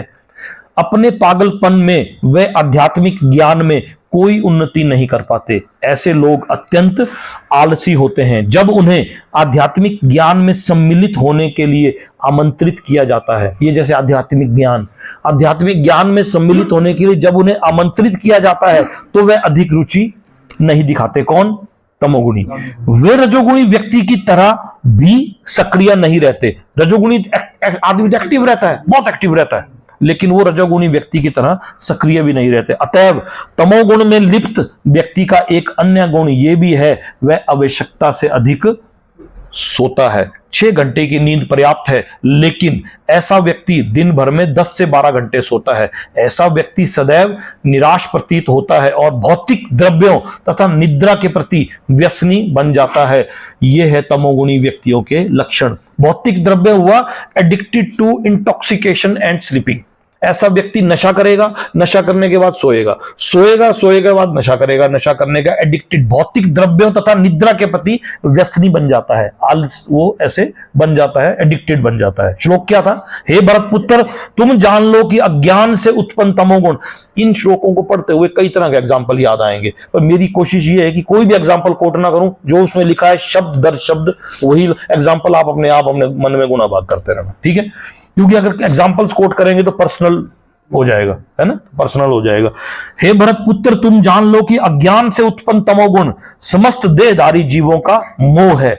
इस गुण में के प्रतिफल पागलपन, आलस तथा नींद है, जो बद्ध जीव को बांधते हैं, यानी कि तमोगुण में आदमी बंध जाता है। हे भरतपुत्र, सतोगुण मनुष्य को सुख, फिर से सतोगुण पर आ गए, पहले सतोगुण, रजोगुण और तमोगुण बता दिए, अब फिर से सतोगुण। स्वरूप बताया ना? हाँ, स्वरूप बताए। अब कैसे कैसे काम करते हैं, कैसे काम करते हैं, कैसे क्रिया करते हैं, बाद में इनसे निकलना कैसे वो भी बताएंगे, वो भी बताते हैं। हाँ, इनसे निकलना कैसे है वो भी बताते हैं। अरे तो सिस्टम है।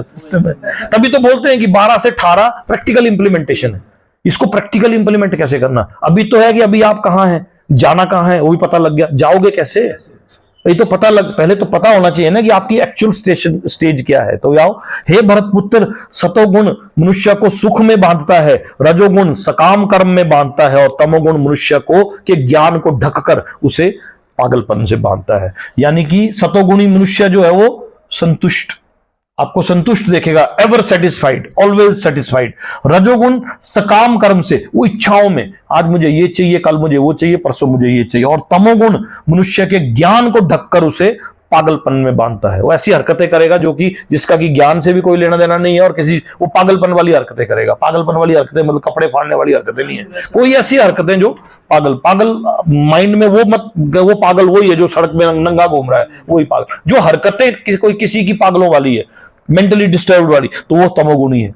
सतोगुणी पुरुष अपने कर्म तथा बौद्धिक वृत्ति से उसी तरह संतुष्ट रहता है। बौद्धिक वृत्ति होती है इंटेलेक्चुअल परसुएट से उसी तरह संतुष्ट रहता है जिस प्रकार दार्शनिक, वैज्ञानिक तथा शिक्षक अपनी अपनी विद्याओं में निरत रहकर होता है, एंगेज्ड रहकर संतुष्ट रहते हैं।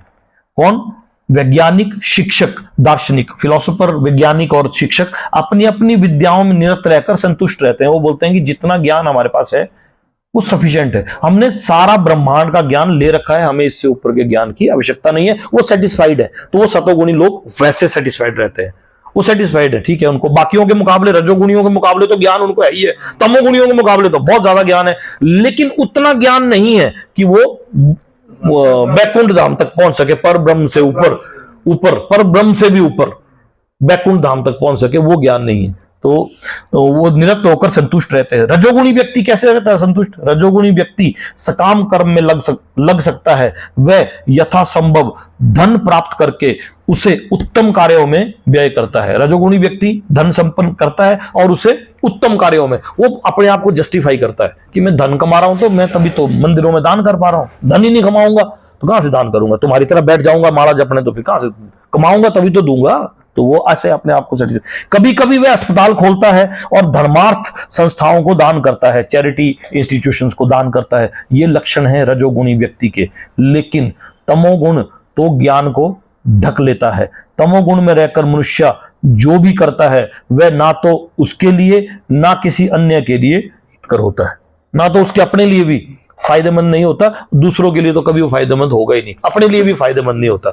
श्लोक क्या था? हे भरतपुत्र, सतोगुण मनुष्य को सुख में बांधता है, रजोगुण सकाम कर्म से बांधता है और तमोगुण मनुष्य के ज्ञान को ढककर उसे पागलपन से बांधता है। हे भरतपुत्र, कभी कभी सतोगुण तथा तमोगुण को परास्त करके प्रधान बन जाता है और कभी रजोगुण सतो तथा तमोगुण को परास्त कर देता है और कभी ऐसा होता है कि तमोगुण सतो तथा रजोगुण को परास्त कर देता है। इस प्रकार श्रेष्ठता के लिए निरंतर स्पर्धा चली रहती है। इस श्लोक को मैं कई बार बोला कि एक ऐसा श्लोक आता है कि सतोगुण कभी ऊपर हो गया, नीचे हो गया, ये हो गया। कभी सतोगुण ऊपर हो जाता है, रजोगुण तमोगुण नीचे हो जाता है, तो बंदे को लगता है कि मैं सतोगुणी हो गया।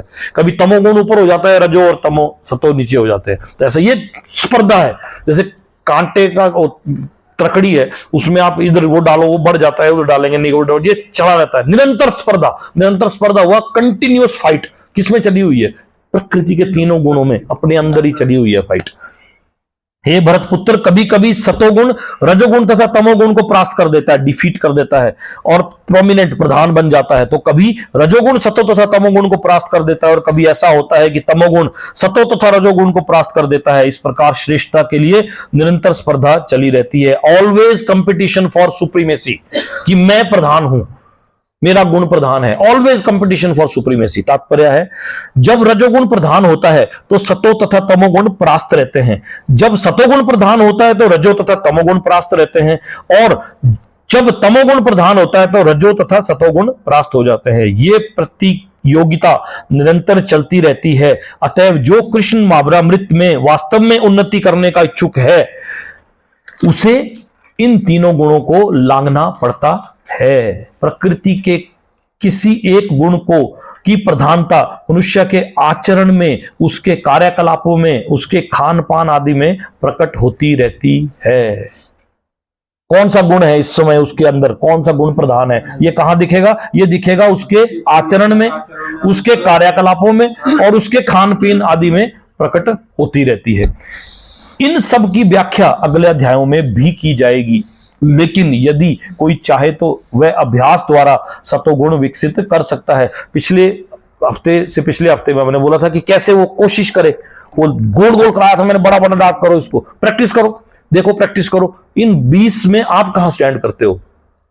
बताया था ना भगवान ने कि ये मुझे प्रिय है, और साथ में ये भी बोला था कि कोशिश करो, देखो, बार बार टेस्ट लो, अपना बार बार अपना टेस्ट लो। यहां भी तात्पर्य कुछ मिलता जुलता वैसा ही बोल रहे हैं ना।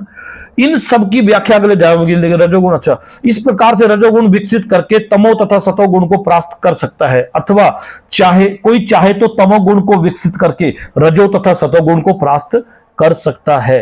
यद्यपि प्रकृति के ये 3 गुण होते हैं, किंतु यदि कोई संकल्प कर ले तो उसे सतोगुण का आशीर्वाद तो मिल ही सकता है और वह इसे लाग कर शुद्ध सतोगुण में स्थित हो सकता है, जिसे वासुदेव अवस्था कहते हैं, जिसमें वह ईश्वर के विज्ञान को समझ सकता है। विशिष्ट कार्यों को देखकर ही समझा जा सकता है कि कौन व्यक्ति किस गुण में स्थित है। मैनिफेस्टेशन ऑफ पर्टिकुलर एक्टिविटी, वो उसके कार्यों को देख के ही कहा जा सकता है। 11वां श्लोक, सतोगुण की अभिव्यक्ति को तभी अनुभव किया जा सकता है जब शरीर के सारे द्वार ज्ञान के प्रकाश से प्रकाशित होते हैं। सतोगुण की अभिव्यक्ति को तभी अनुभव किया जा सकता है। ये क्या मतलब हुआ इसका? सतोगुण की अभिव्यक्ति को, the manifestation of mode of goodness. सतोगुण होता है गुडनेस, है ना? अच्छा, सतोगुण है गुडनेस, वो पैशन और वो इग्नोरेंस। सतोगुण हो गया गुडनेस, रजोगुण हो गया पैशन और तमोगुण हो गया इग्नोरेंस। सतोगुण, रजोगुण, तमोगुण, आप चाहो तो इसको लिख लो, ये आपको आसान रहेगा। सतोगुण हो गया गुडनेस, अच्छा वाला, गुडनेस वाला जो गुण है वो सतोगुण है। रजोगुण हो गया पैशन, मतलब कोई पैशन नहीं है, मेरे को इस चीज का पैशन है, मुझे इस चीज का पैशन है, मुझे ये पैशन, वो passion. Goodness, passion and ignorance. तमोगुण होता है इग्नोरेंस, जब कोई आप इग्नोर करते हैं। सबको पता है कि सुबेरे उठना मान लो अच्छा है, अगर हम उसको इग्नोर करते हैं तो वो तमोगुण है, तमोगुण का लक्षण को प्रकट करता है, तमोगुण के लक्षण को प्रकट करता है। सतोगुण की अभिव्यक्ति को तभी अनुभव किया जा सकता है जब शरीर के सारे द्वार ज्ञान के प्रकाश से प्रकाशित होते हैं। अब सारे द्वार कैसे हुए? शरीर में 9 द्वार हैं, 2 आंखें, 2 कान, 2 नथुने, मुंह, गुदा तथा उपस्थ, जेनिटल्स और एनस। अब इनको कैसे प्रकाशित करना भी? इनको क्या लाइट मारनी? जब प्रत्येक द्वार सत्व के लक्षण से दीपित हो जाए। अब कैसे? गुदा और गर्भ, उसको कैसे आप दीपित करोगे? उसको कैसे दीपित करोगे? जब दीपित हो जाए तो समझना चाहिए कि उनमें सतोगुण विकसित हो चुका है। अब उनको कैसे दीपित करोगे? आप उनमें कैसे सतोगुण विकसित करोगे? तो जैसा खाए बोले अन्न वैसा होवे मन और वैसा होएगा तन। तो जो अगर हम ठीक चीज खाएंगे, सतोगुण आहार, आगे आहार के बारे में बताया भगवान ने। सतोगुणी आहार क्या है? रजोगुणी आहार, सतोगुणी पूजा, रजोगुणी पूजा, तमोगुणी पूजा, सतोगुणी चलना, सतोगुणी बोलना, इसके बारे में बड़ी डिटेल है अब आगे। अब तो इसके, क्योंकि अर्जुन के मन में बार बार यह सवाल है, तो बार बार भगवान इस बात को जवाब भी देते हैं। अब की बार सबसे लास्ट में देना शुरू किया। शरीर के 9 द्वार, 2 आंखें, 2 कान, 2 नथुने, मुंह, गुदा तथा उपस्थ, जब प्रत्येक द्वार सत्व के लक्षण से दीपित हो जाए तो समझना चाहिए कि उसमें सतोगुण विकसित हो चुका है। सतोगुण में सारी वस्तुएं अपनी सही स्थिति में दिखती है, सही सही सुनाई पड़ता है और सही ढंग से उन वस्तुओं का स्वाद मिलता है। मनुष्य का अंतः तथा बाह्य शुद्ध हो जाता है। प्रत्येक द्वार में सुख के लक्षण उत्पन्न दिखते हैं और यही स्थिति होती है सतोगुण की। यानी कि पीछे श्लोक में था, आंखों को अर्चना विग्रह पर लगाओ, कानों को भजन सुनने में, नाक को फूलों की पर चरणों पर चढ़ाए गए फूलों के, जीवा को उस पे, हाथों को, इंद्रियों को, 9 इंद्रियों को, 5 इंद्रियों को ऐसी जगह। तो ये 2 आंखें, 2 कान, 2 नथुने, मुंह, गुदा तथा उपस्थ। गुदा तथा उपस्थ आपके अपने आप ही शुद्ध हो जाएंगे जब खान पान ठीक होगा। हे भरतवंशियों में प्रमुख, जब रजोगुण में वृद्धि होती है, अब आगे देखो, अब जब सतोगुण की वृद्धि होती है, मतलब जब सतोगुण की अभिव्यक्ति तो तभी अनुभव किया जा सकता है। यानी कि सतोगुण में वृद्धि कैसे होगी? जब आपके 9 के 9 द्वार प्रकाशित होंगे, और जब रजोगुण में वृद्धि हो जाती है, रजोगुण में वृद्धि हो जाती है तो अत्यधिक आसक्ति, जब अत्यधिक आसक्ति हुई, यानी कि ग्रेट अटैचमेंट, बहुत अटैचमेंट किसी भी चीज से, ये मेरा है, मेरा है, मैं मेरा करेगा। सकाम कर्म, सकाम कर्म होता है फ्रूटिव एक्टिविटीज की तरफ बढ़ेगा आदमी। और गहन उद्यम, गहन उद्यम होता है इंटेंस एंडेवर, यानी कि बहुत प्रयास, भरसक प्रयास, बहुत प्रयास करेगा बंदा, बहुत प्रयास करेगा। तथा अनियंत्रित इच्छा एवं लालसा के लक्षण प्रकट होते हैं। अनियंत्रित इच्छा होती है अनकंट्रोल्ड डिजायर, ऐसी इच्छाएं जो नियंत्रण से बाहर है। मैंने ऐसी किसी भी चीज की इच्छा कर ली जो मेरे कंट्रोल से बाहर है, मेरी फैमिली के कंट्रोल से बाहर है, मेरी पहुंच से बाहर है। मैंने ऐसी कोई इच्छा कर ली, मैं रजोगुण में एंटर कर गया। अब जब मेरा वो रजोगुण पूरा नहीं होगा तो मैं तमोगुण में चलो। ये सिस्टम है।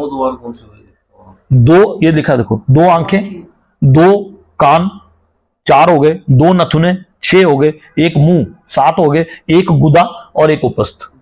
अगला और पिछले है ना, इनको बोल रहे। तो प्रत्येक तो जो आध्यात्मिक आसक्ति, गहन उद्यम, अनियंत्रित इच्छा एवं लालसा, लालसा होती है ग्रीड, फिर मेरे को उस चीज को के लिए लालसा उत्पन्न होगी, है ना, लालच उत्पन्न होगा। जब लालच उत्पन्न होगा, पीछे देखो एक श्लोक में था कि दूसरे अध्याय में कि तीसरे अध्याय में क्या था, मोह से ये होता है, फिर उसके बाद ये होगा, ये होगा, ये होगा, और धीरे धीरे ग्रीड, लालच उत्पन्न होगा। है आया याद? उसको मैं दोबारा से रिपीट करूंगा, आगे का आएगा उसको ले इसको ना।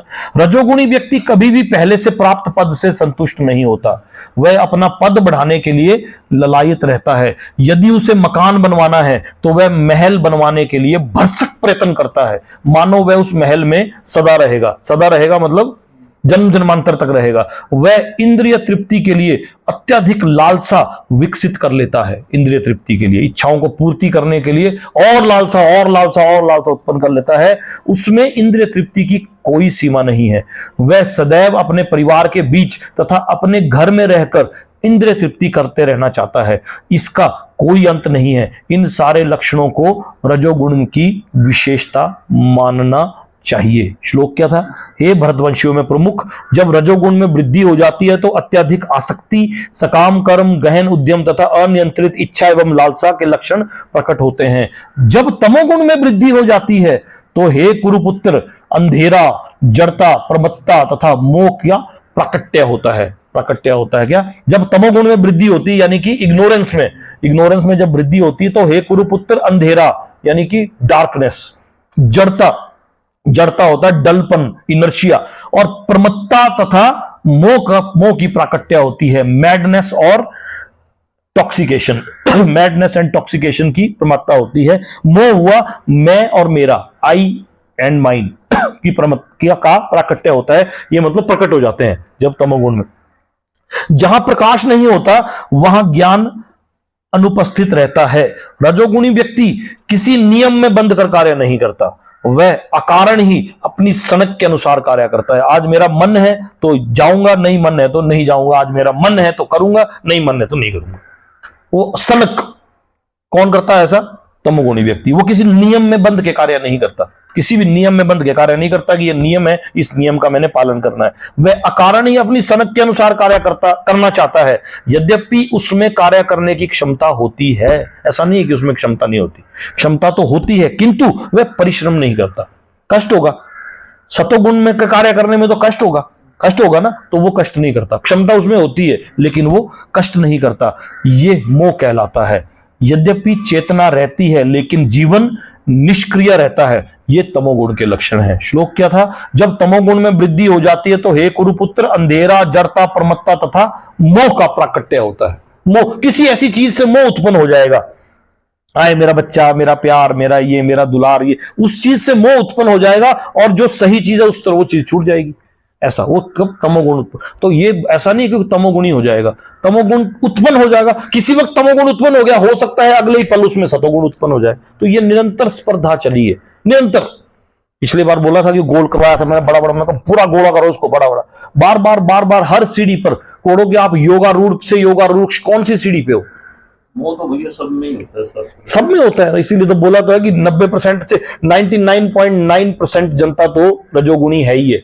लेकिन रजोगुण में रह के आप कहां जाओगे? अगले श्लोक में तो मतलब सतोगुणी में भी होता है। इससे ऊपर निकलना पड़ेगा ना, निकलना पड़ेगा ना, आगे निकलना पड़ता। सतो द्रोणाचार्य वगैरह को मोक्ष थोड़ी ना प्राप्त हो गया, इससे ऊपर जाके मोक्ष छोड़ना, जब छूटेगा तभी आप इससे ऊपर प्राप्त होगे। नष्ट मोह स्मृति लब्धा, अर्जुन बोलेगा ना लास्ट में, तत्प्रसादा, वो अपने गुरु को धन्यवाद देता है कि आपके आशीर्वाद से, मैं गुरु के आशीर्वाद से नष्ट मोह स्मृति लब्धा, कि मेरी पूरी याददाश्त वापस आ गई, मेरे को पिछले जन्म जन्मांतर की याददाश्त भी वापस आ गई। भगवान ने चौथे अध्याय में पहले श्लोक में अर्जुन को बोला कि तू उस टाइम वहां था मेरे पार्षद के रूप में, पर तुझे याद नहीं, मुझे सब याद है। अब बाद में बोलता कि मेरे को सब याद आ गया। नष्ट मोह स्मृति लब्धा, मेरी सारी वापस याददाश्त वापस आ गई। अभी आने वाला 18वें अध्याय का 63वां की 64वां श्लोक है, आएगा। जब कोई सतोगुण में मरता है तो उसे महर्षियों के विशुद्ध उच्चतर लोकों की प्राप्ति होती है। अब कोई सतोगुण में मरा, ये इसीलिए मैंने आपको सबसे पहले वो करवा दिया आज वो 6ठे अध्याय के श्लोक। जब कोई सतोगुण में मरता है तो वो कहां जाता है? रजोगुण में मरता है तो वो कहां जाता है? तमोगुण में मर के कहां जाता है? इसलिए 6ठे अध्याय के आज मैंने वो श्लोक इसलिए लिए है ना, 6ठे अध्याय के 37वें से 45वें श्लोक के बीच में। जब कोई सतोगुण में मरता है तो उसे महर्षियों के विशुद्ध उच्चतर लोकों की प्राप्ति होती है। सतोगुणी व्यक्ति ब्रह्मलोक या जनलोक जैसे उच्च लोकों को प्राप्त होता है। 14 भौतिक लोक कौन कौन से हैं? ऊपर के लोक, हाँ, भू भुव स्वहा महर जन सत्य, तप और सत्य। सत्य लोक है जो ब्रह्मदेव का लोक है, सबसे ऊंचा लोक, लेकिन इससे भी ऊपर बैकुंठ धाम है। ये सत्य लोक जो है वो ब्रह्मा का लोक है। तो यह क्या बोल रहे हैं? सतोगुणी व्यक्ति ब्रह्मलोक या जनलोक जैसे उच्च लोकों को प्राप्त होता है। जनलोक, तपलोक, सतलोक। कौन व्यक्ति? ये देखो, जनलोक, तपलोक और सतलोक लिखाए थे ना मैंने, सारे 14 भौतिक लोक। जनलोक, ब्रह्मलोक जैसे उच्च लोकों को प्राप्त होता है और वहां दैवीय सुख भोगता है, देवी देवताओं के जैसा सुख भोगता है, देवी देवताओं की तरह। मतलब बोलते हैं ना कि जैसे दिखते नहीं भोग विलास में, देवी देवताओं की तरह सुख भोगता है। अम्लान शब्द महत्वपूर्ण है। इस श्लोक में एक शब्द है अम्लान। अम्लान शब्द महत्वपूर्ण है। इसका अर्थ है रजो तथा तमोगुण से मुक्त, शुद्ध, पवित्र, यानी कि रजो और तमोगुण से मुक्त। वही है ना सतोगुणी, वही मुक्त है, तो इससे मुक्त। भौतिक जगत में अशुद्धियां हैं लेकिन सतोगुण सर्वाधिक शुद्ध रूप है। भौतिक जगत में है, तमोगुण भी है, रजोगुण भी है, ये अशुद्धियों से ही भरा हुआ है। लेकिन सतोगुण जो है शुद्ध रूप है। विभिन्न जीवों के लिए विभिन्न प्रकार के लोक हैं। जो लोग सतोगुण में मरते हैं वे उन लोकों को जाते हैं जहां महर्षि तथा महान भक्तगण रहते हैं। कौन से लोक है वो है महर, जन, तप और सत्यलोक। महरलोक, जनलोक, तपलोक और सत्यलोक, जहां महर्षिगण। और जब सतोगुण में कोई मरता है तो यानी कि जो ऊपर के लोक हैं, ये ऊपर के 4 लोक, कौन से 4 लोक? सतलोक, तपलोक, जनलोक और महरलोक, ये है, यहां जाता है सतोगुण इंसान मरने के बाद। ठीक है, अब आओ अगले इसमें। जब कोई रजोगुण में मरता है, जब कोई रजोगुण में मरता है तो वह सकाम कर्मियों के बीच में जन्म ग्रहण करता है। सकाम कर्मी हुए फ्रूटिव एक्टिविटी वाले, इनमें जन्म ग्रहण करता है। और जब कोई तमोगुण में मरता है तो वह पशु योनि में जन्म ग्रहण करता है। तात्पर्य सुनो इसका। कुछ लोगों का विचार है कि एक बार मनुष्य को जीवन प्राप्त करके आत्मा कभी नीचे नहीं गिरता। अब तो हम इंसान बन गए, अब तो अगले जन्म तो इंसान ही बनेंगे। कुछ लोगों का विचार है कि एक बार मनुष्य का जीवन प्राप्त करके आत्मा कभी नीचे नहीं गिरता। ये ठीक नहीं है। इस श्लोक के अनुसार यदि कोई तमोगुणी बन जाता है तो वह मृत्यु के बाद पशु योनि को प्राप्त होता है। वहां से मनुष्य को विकास प्रक्रम द्वारा पुनः मनुष्य जीवन तक आना पड़ता है। कुछ याद आ रहा है क्रम के बारे में? है रुपेश, कुछ आ रहा है याद? धीरे धीरे, हमने पीछे भी पढ़ा है कि धीरे धीरे उस क्रम से फिर धीरे धीरे अपने आप को डिग्रेड करना पड़ेगा, डिग्रेड करके और अपग्रेड करके करते करते करते करते करते ऊपर पहुंचना पड़ेगा। अतएव जो लोग मनुष्य जीवन में के विषय में सचमुच चिंतित है उन्हें सतोगुणी बनना चाहिए ताकि वो महर, जन, तप और सत्यलोक में जा सके। वहां पहुंचेंगे तब तो उससे ऊपर की जर्नी होगी स्टार्ट। जब वही नहीं पहुंचेंगे तो कैसे होगी? रजोगुणी व्यक्ति तो, अतएव जो लोग मनुष्य के जीवन में विषय में सचमुच चिंतित है उन्हें सतोगुणी बनना चाहिए और अच्छी संगति में रहकर गुणों को लांघ कर कृष्ण भावनामृत में स्थित होना चाहिए। यही मनुष्य के जीवन का लक्षण है।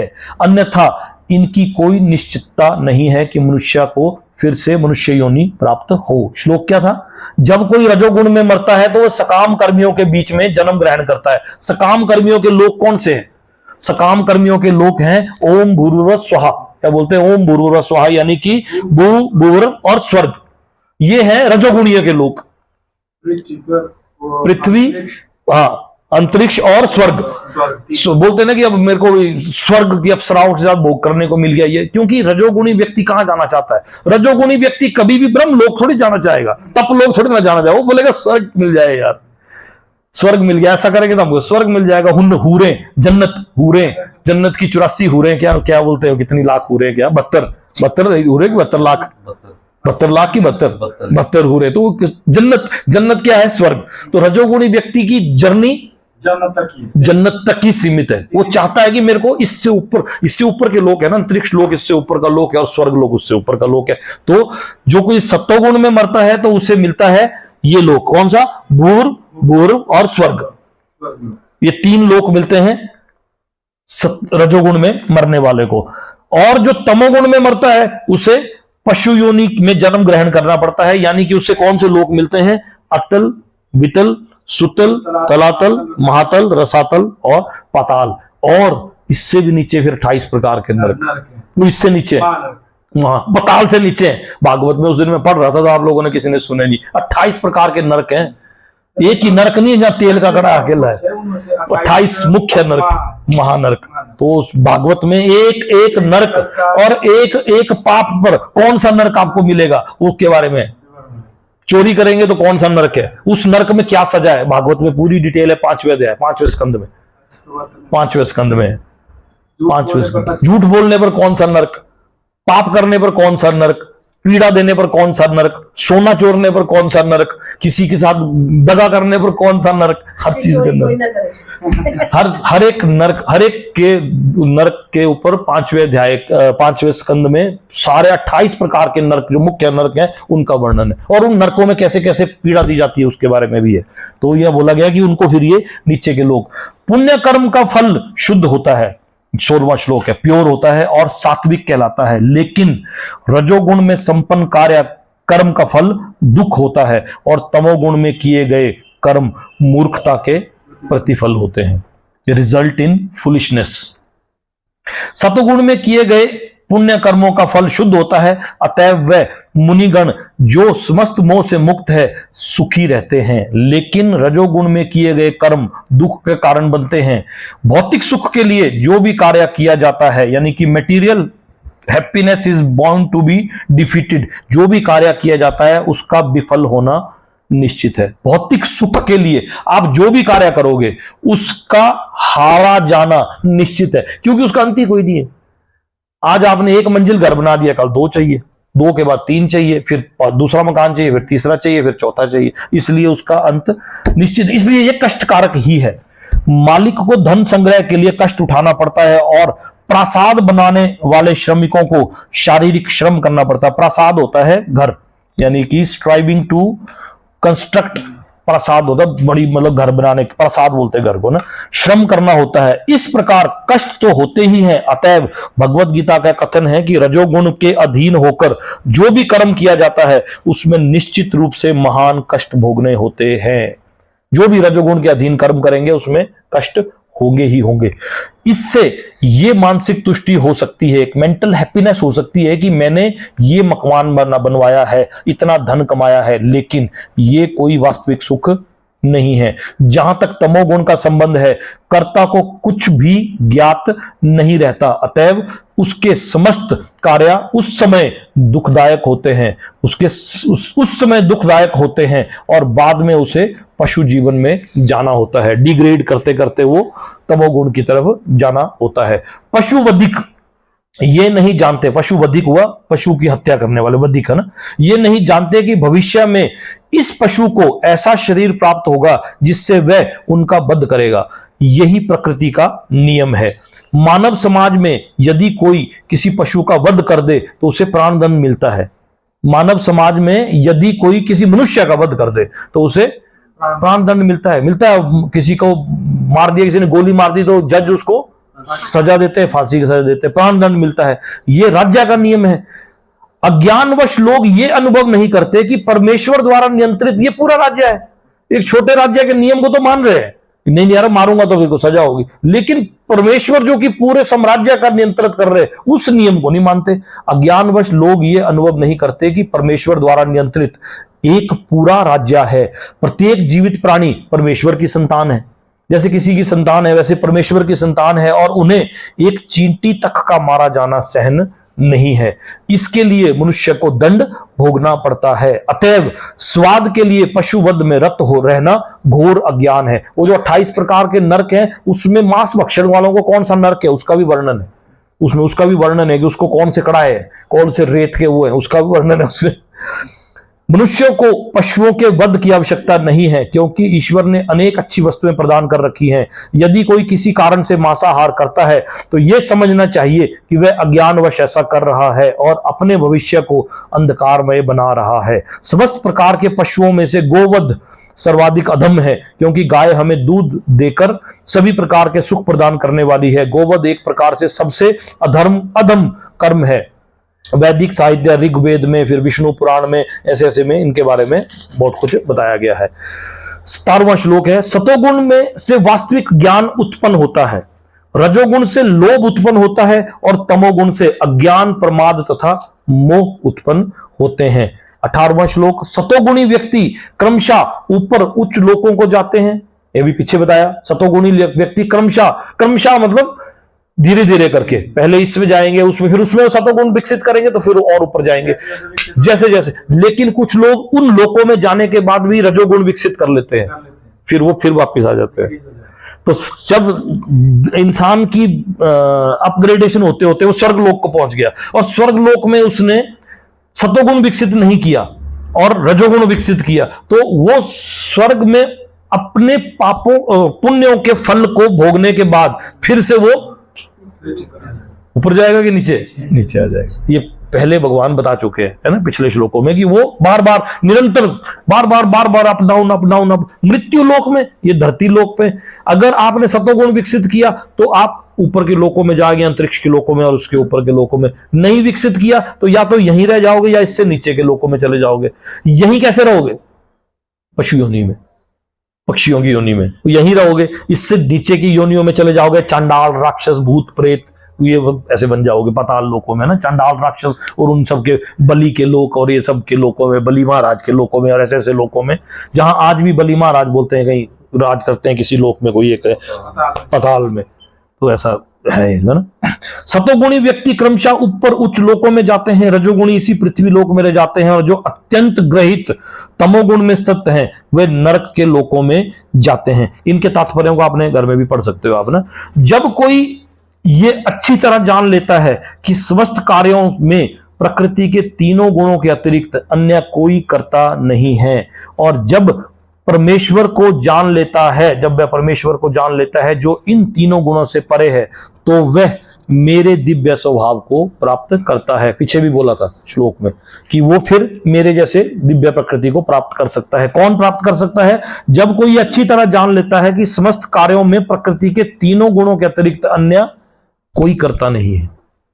जो भी कार्य हो रहा है वो प्रकृति के तीनों गुणों के द्वारा ही हो रहा है। जब कोई ये भली भांति जान लेता है और जब वह परमेश्वर को जान लेता है जो इन तीनों गुणों से परे हैं, तो वह दिव्य स्वभाव को प्राप्त करता है।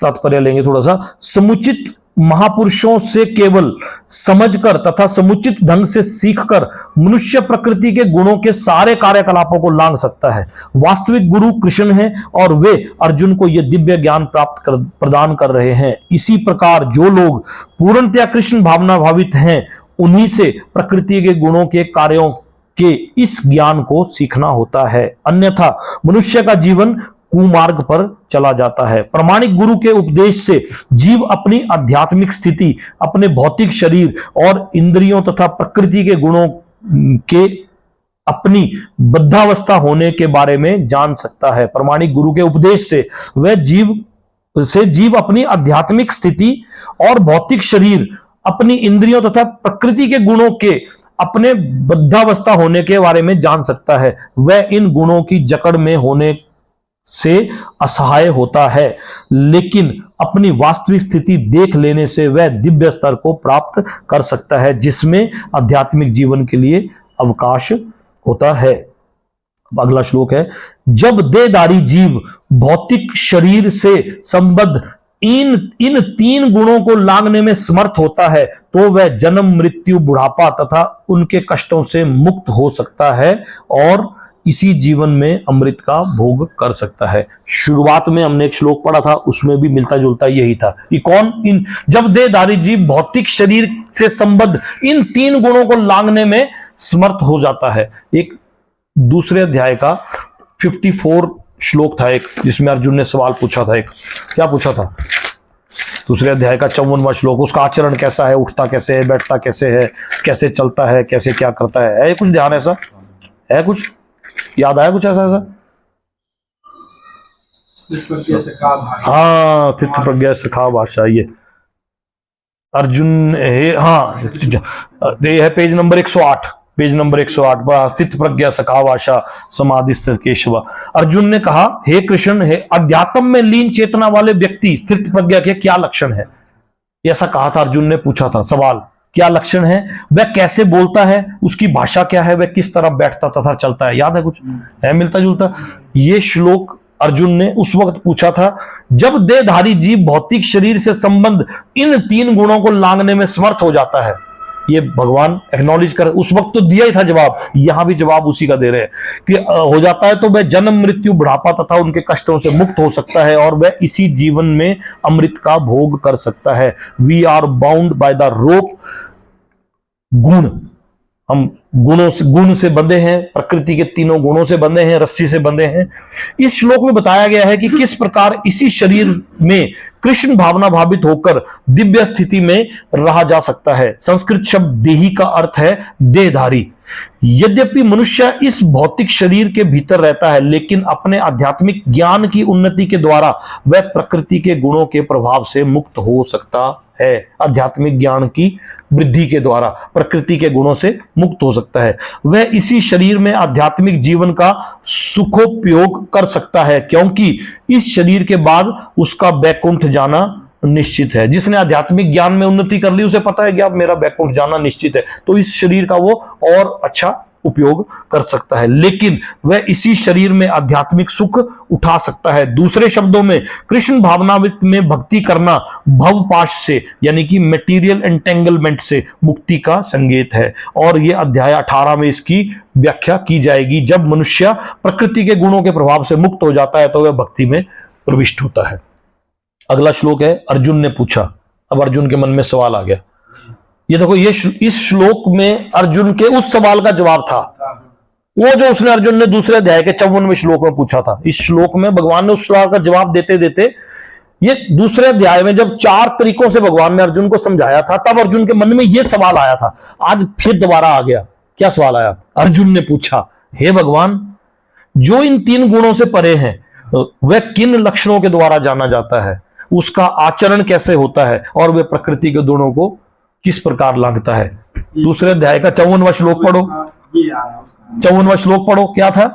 अध्यात्म में लीन चेतना वाले व्यक्ति स्थित प्रज्ञा के क्या लक्षण है?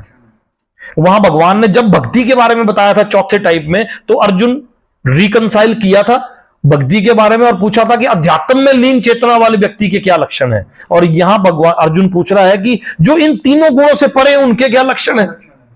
वहां पूछा था अध्यात्म में लीन चेतना वाले के क्या लक्षण है, यहां पूछा कि जो इन तीनों गुणों से परे हैं उनके क्या लक्षण है। वहां पूछा था वह कैसे बोलता है, और यहां पूछता है कि उसका आचरण कैसा है।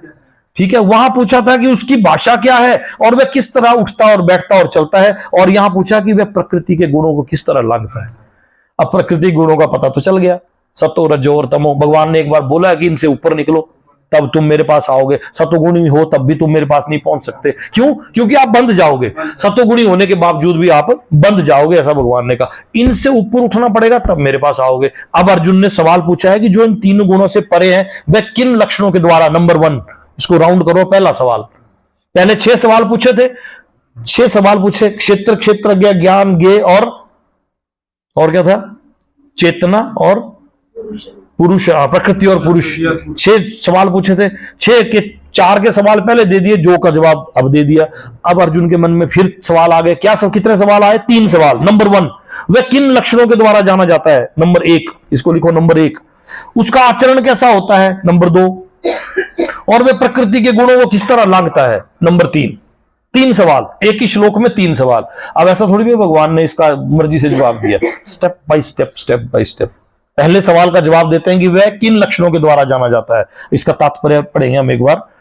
यहां ये है ना कि अब ये तो समझ आ गया कि प्रकृति के गुणों को लांघना है। लांघना कैसे है वो अर्जुन ने पूछा है। अब अर्जुन ने क्योंकि पूछा है तो गुरु होने के नाते भगवान का ये फर्ज है कि अर्जुन के उठे हुए मन के सवाल है। अब बताया था तेरे को यार, दूसरे अध्याय के 54वें श्लोक में अभी तो बताया, पिछले श्लोक में तो जवाब दिया, फिर भी नहीं समझ रहा, कोई बात नहीं, फिर से सुनो। लास्ट में बोलते हैं कि पूरी भगवत गीता खत्म होने के बाद, अर्जुन ये जो मैंने तेरे को ज्ञान दिया थोड़ा समझ आया या पूरा समझ आया? फिर भी अगर कोई पार्ट, कोई हिस्सा ऐसा जो तेरे को नहीं समझ आया, मेरे से बोल, मैं दोबारा बताऊंगा, शुरू से लेकर 0 से शुरू करता हूं। ऐसा बोलते हैं भगवान 18वें अध्याय में 72-73वें श्लोक में कि बोल, अगर नहीं समझ आया तो फिर से बोलूंगा, फिर से रिपीट करूंगा। यहां वो क्या बोल, ऐसा थोड़ी भी कि नहीं, क्योंकि भगवान ने गुरु का पद स्वीकार किया था एकदम उसको नष्ट, जब वो बोला था कि मैं आपका शिष्य हूं, शिष्य शादी माम तमाम, कि मैं आपका शिष्य हूं, कृपया मुझे उपदेश दे। जब बोला था उपदेश दे, तब भगवान ने उपदेश देना शुरू किए थे। इस श्लोक में अर्जुन का प्रश्न अत्यंत उपयुक्त है। वह उस पुरुष के लक्षण जानना चाहता है जिसने भौतिक गुणों को लांघ लिया है। पहला सवाल, वह किन लक्षणों के द्वारा जाना जाता है। सर्वप्रथम पहला, वह ऐसे दिव्य पुरुष के लक्षणों के विषय में जिज्ञासा करता है कि कोई कैसे समझे कि उसने प्रकृति के गुणों के प्रभाव को लांघ लिया है। दूसरा प्रश्न है कि ऐसा व्यक्ति किस प्रकार रहता है और उसके कार्यकलाप क्या है, क्या वे नियमित होते हैं या अनियमित। फिर अर्जुन उन साधनों के विषय में पूछता है, तीसरा साधनों के विषय में पूछता है जिससे वह दिव्य स्वभाव को, की प्रकृति को प्राप्त कर सके। यह अत्यंत महत्वपूर्ण है। जब तक कोई उन प्रत्यक्ष साधनों को नहीं जानता जिनसे वह सदैव दिव्य पद पर स्थित रहे, तब तक लक्षणों में दिखने का प्रश्न ही नहीं उठता। अतएव अर्जुन द्वारा पूछे गए सारे प्रश्न अत्यंत महत्वपूर्ण है और भगवान उनका उत्तर देते हैं। कहां देते हैं उत्तर? कहां देते हैं उत्तर? 22, 23, 24, 25 इन 4 श्लोकों में फिर से भगवान क्या उत्तर देते हैं। भगवान ने कहा, हे पांडुपुत्र, जो प्रकाश, आसक्ति तथा मोह के उपस्थित होने पर ना तो घृणा करता है, ना लुप्त हो जाने पर उनकी इच्छा करता है, जो भौतिक गुणों की इन समस्त प्रतिक्रियाओं से निश्चल तथा अविचलित रहता है, और यह जानकर कि केवल गुण ही क्रियाशील है, उदासीन तथा दिव्य बना रहता है, वह जो अपने आप में स्थित है। यह क्या था? यहां तक जो अपने आप में स्थित है, यह था पहला प्रश्न। पहला प्रश्न क्या था? वह किन लक्षणों के द्वारा जाना जाता है? तो ये बताए लक्षण। पहले प्रश्न का जवाब दिया। ये ऐसा नहीं है कि श्लोक इकट्ठा हो गया, ये यहां आके पहले प्रश्न का जवाब पूरा हो गया। फिर से सुनो, हे पांडुपुत्र, जो प्रकाश, आसक्ति तथा मोह के उपस्थित होने पर ना तो घृणा करता है, ना लुप्त हो जाने पर उनकी इच्छा करता है, जो भौतिक गुणों की इन समस्त प्रतिक्रियाओं से निश्चल तथा अविचलित रहता है, और यह जानकर कि केवल गुण ही क्रियाशील है, उदासीन तथा दिव्य बना रहता है, जो अपने आप में स्थित है। यह है पहले प्रश्न का जवाब। और सुख तथा दुख में, अब चला दूसरे प्रश्न का सवाल। दूसरा प्रश्न क्या था उसका? अर्जुन का, कि उसका आचरण कैसा होता है। अब उसका आचरण कैसा होगा? जो सुख तथा दुख में एक समान मानता है, जो मिट्टी के ढेले, पत्थर एवं स्वर्ण के टुकड़े को समान दृष्टि से देखता है, जो अनुकूल तथा प्रतिकूल के प्रति समान बना रहता है, और जो धीर है और प्रशंसा तथा बुराई, मान तथा अपमान में समान भाव से रहता है, जो शत्रु तथा मित्र के साथ समान व्यवहार करता है, और जिसने सारे भौतिक कार्यों का परित्याग कर दिया है। यहां तक है दूसरा सवाल अर्जुन का। दूसरा सवाल क्या था? उसका आचरण कैसा है, तो उसका यह आचरण होगा। और तीसरा सवाल क्या है? कि वह प्रकृति के गुणों को किस प्रकार लांघता है। तो यह सिंपल है कि ऐसे व्यक्ति को प्रकृति के गुणों से अतीत कहते हैं। कैसे व्यक्ति को? हाँ, तो ये इसको अतीत कहते हैं। 25, 26, 27 2 श्लोक है, इसको ले लूं, हाँ जी, हाँ जी। है ना। इसके तात्पर्य को पढ़ो, बड़ा मजा आएगा आपको। अब इसको पहले पिछले श्लोक पे आओ आप एक बार। उसको गोला किया आपने, वे किन लक्षणों के द्वारा, इसको लिखो नंबर 1, ऐसे गोला करो, नंबर 1 लिखो। पिछले श्लोक 21वें श्लोक पे आओ। दूसरी बार पढ़ोगे तो आपको हेल्प होगी। 21वें श्लोक पे आओ, यहां लिखो, हे भगवान, जो इन तीनों गुणों से परे हैं, है, पहुंच गए आगे। वे किन लक्षणों के द्वारा, नंबर 1, इसको करो गोला करके नंबर 1, वे किन लक्षणों के, इसको लिखो नंबर 1। पंडित जी पेन चाहिए आपको? वे किन लक्षणों के द्वारा उसका आचरण कैसा होता है, इसको लिखो नंबर 2। और वह प्रकृति के गुणों को किस प्रकार लांघता है, इसको लिखो नंबर 3। ये थे 3 सवाल। अब तात्पर्य में आओ। इस श्लोक में अर्जुन का यह प्रश्न उपयुक्त है कि वह पुरुष के जानना है, उससे भौतिक गुणों से लांघ लिया है। सर्वप्रथम, पहला, पिछले पेज पर आओ, इसके तात्पर्य में देखो, दूसरी लाइन में सर्वप्रथम, इसको करो गोल, सर्वप्रथम, यह दिया पहले प्रश्न का उत्तर। सर्वप्रथम, वह ऐसे दिव्य पुरुषों के लक्षणों के विषय में जिज्ञासा करता है कि कोई कैसे समझे कि उसने प्रकृति के गुणों के प्रभाव को किस प्रकार लांघ लिया है। उसका दूसरा प्रश्न है, इसको करो गोल, ये उसका दूसरा प्रश्न है। देखो, तात्पर्य में भी सिस्टमेटिक ही आंसर है। तात्पर्य में एक्सप्लेनेशन है, आंसर तो नहीं है, एक्सप्लेनेशन है, लेकिन एक्सप्लेनेशन भी सिस्टमेटिक है। ऐसा नहीं, क्रम बना, ऐसा नहीं है कि श्लोक कुछ और बोल रहा हो, तात्पर्य में अपनी घुसी पेल दी कोई, ऐसा नहीं है। तो ये है, हाँ, सर्वप्रथम। फिर दूसरा प्रश्न कि ऐसा व्यक्ति किस प्रकार रहता है, उसका कार्यकलाप क्या वह नियमित होते हैं, अनियमित है। फिर अर्जुन उन साधनों के विषय, इसको करो राउंड, उन साधनों के विषय में पूछता है, जो कि तीसरा था। तीसरा सवाल था कि प्रकृति के गुणों को किस प्रकार लांघता है। फिर इसमें साधनों के बारे में। अब आ जाओ आगे, अगले श्लोक में भगवान ने कहा, इसकी पहली, दूसरी, तीसरी, चौथी, पांचवी लाइन को गोल करो और इसके आगे लिखो 1। तो दूसरी बार भगवत गीता पढ़ोगे आपको हेल्प होगी। 5वीं लाइन तक जो अपने आप में स्थित है, इसको करो गोल करके। ये है पहला सवाल, पहले सवाल का जवाब, स्थित है तक, ये होगा पहले सवाल का जवाब। उसके बाद शुरू हुआ और लास्ट लाइन में परित्याग कर दिया है, ये हो गया दूसरे सवाल का जवाब, परित्याग कर दिया है तक। और तीसरे सवाल का, ऐसे व्यक्ति को प्रकृति के गुणों के अतीत कहते हैं। ऑटोमेटिकली अतीत हो गया। पूछा था ना अर्जुन ने कि कैसे लांघता है, तो अतीत हो गया। अब तात्पर्य को सुनना, इसका बड़ा मजा आएगा। तात्पर्य में भी सुनना था। अर्जुन ने भगवान कृष्ण से 3 प्रश्न पूछे, गोल करो इसको, 3 प्रश्न पूछे, और उन्होंने क्रमशः एक का उत्तर दिया। इन श्लोकों में कृष्ण पहले को राउंड करो, ये पहले ये संकेत देते हैं कि जो व्यक्ति दिव्य पद पर स्थित है, वह ना तो किसी से ईर्ष्या करता है और ना किसी वस्तु के लिए ललायित रहता है। ये श्लोक में है। आसक्ति तथा मोह के उपस्थित, है ना। अब इसको तात्पर्य में थोड़ा इसको और इजी कर रहे हैं, है ना। ये संस्कृत का हिंदी थी, सख्त हिंदी। तात्पर्य भाष्यकार इसको और स्मूथ हिंदी में कर रहा है। स्मूथ हिंदी में क्या कर रहा है कि वह ना तो किसी से ईर्ष्या करता है, ना किसी वस्तु के लिए ललायित रहता है। ये पहले प्रश्न का उत्तर है ना। जब कोई जीव इस संसार में भौतिक शरीर से युक्त होकर रहता है, embodied by the material body, उसमें युक्त होकर रहता है, तो यह समझना चाहिए कि वह प्रकृति के 3 गुणों में किसी एक के वश में है। जब वह शरीर से बाहर हो जाता है तो वह प्रकृति के गुणों से छूट जाता है, लेकिन जब तक वह शरीर से बाहर नहीं आता तब तक उसे उदासीन रहना चाहिए। उसे भगवान की भक्ति में लग जाना चाहिए, जिससे भौतिक देह से उसका ममत्व स्वतः विस्मृत हो जाए। भौतिक देह से उसका लगाव धीरे धीरे अपने आप ही छूट जाए। जब मनुष्य भौतिक शरीर के प्रति सचेत रहता है तो वह केवल इंद्रिय तृप्ति के लिए कर्म करता है, लेकिन जब वह अपनी चेतना कृष्ण में स्थानांतरित कर देता है तो इंद्रिय तृप्ति स्वतः रुक जाती है। मनुष्य को इस भौतिक शरीर की आवश्यकता नहीं रह जाती और ना उसे इस भौतिक शरीर के आदेशों का पालन करने की आवश्यकता रह जाती है। शरीर के भौतिक गुण कार्य करेंगे, लेकिन आत्मा ऐसे कार्यों से पृथक रहेगी। वह किस प्रकार पृथक होता है? गोल करो इसको। ये सवाल था अर्जुन का कि वह प्रकृति के गुणों को किस प्रकार लांघता है। ये सवाल था ना। वह किस प्रकार पृथक होता है? वह ना तो शरीर का भोग करना चाहता है, ना उससे बाहर जाना चाहता है। इस प्रकार दिव्य पद पर स्थित भक्त स्वयं मुक्त हो जाता है और उसे प्रकृति के गुणों के प्रभाव से मुक्त होने के लिए किसी प्रयास की कोई आवश्यकता नहीं रह जाती, यानी कि जो भक्ति में रत है। अगला प्रश्न यानी कि दूसरा, इसको राउंड करो। दूसरा प्रश्न क्या था अर्जुन का? दूसरा प्रश्न था कि वह उसका आचरण कैसा होता है। अब उसका आचरण कैसा होता है? दिव्य पद पर स्थित व्यक्ति के व्यवहार से संबंध में है, यह प्रश्न था। भौतिक पद पर स्थित व्यक्ति शरीर को मिलने वाले तथाकथित मान तथा अपमान से प्रभावित होता है। कौन?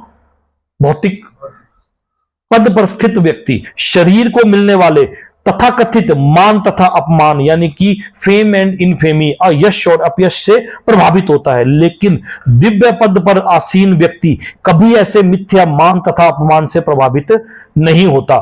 वह कृष्ण भावनामृत में रहकर अपना कर्तव्य निभाता है और इसकी चिंता नहीं करता कि कोई व्यक्ति उसका सम्मान करता है या अपमान। वह उन बातों को स्वीकार कर लेता है जो कृष्ण भावनामृत में उसके कर्तव्य के अनुकूल है, अन्यथा उसे किसी भौतिक वस्तु की आवश्यकता नहीं रहती, चाहे वह पत्थर हो या सोना। वह प्रत्येक व्यक्ति को कृष्ण भावनामृत के संपादन में उसकी सहायता करता है, अपना मित्र मानता है और वह अपने तथाकथित शत्रु से भी घृणा नहीं करता। ये दूसरे अध्याय के इसके श्लोक में भी था, है ना। वह समभाव वाला होता है और सारी वस्तुओं को समान धरातल पर देखता है, क्योंकि वह इसे भली भांति जानता है कि उसे इस संसार से कुछ भी लेना देना नहीं है। उसे सामाजिक तथा राजनीतिक विषय तनिक भी प्रभावित नहीं कर पाते, क्योंकि वह क्षणिक उथल पुथल तथा उत्पादों की स्थिति से अवगत रहता है। वह अपने लिए कोई कर्म नहीं करता। कृष्ण के लिए वह कुछ भी नहीं कर सकता है, लेकिन अपने लिए नहीं। कृष्ण के लिए वह कुछ भी कर सकता है, लेकिन अपने लिए वह किसी प्रकार का प्रयास नहीं करता। ऐसे आचरण से मनुष्य वास्तव में दिव्य पद पर स्थित हो जाता है। यहां पर ऐसे व्यक्ति प्रकृति के 3 गुणों से अतीत होते हैं। यहां पीछे हमने गुणाधीश, गुणातीत और गुणाधीन 3 गुणों के बारे में जाना था, है ध्यान। गुणाधीश, गुणातीत और गुणाधीन। जो इन गुणों के अधीन है उन्हें गुणाधीन कहा गया था। जो इन गुणों के में इन्वॉल्व है वो गुणातीत थे, और जो इन गुणों से ऊपर है वो गुणाधीश कहा गया था।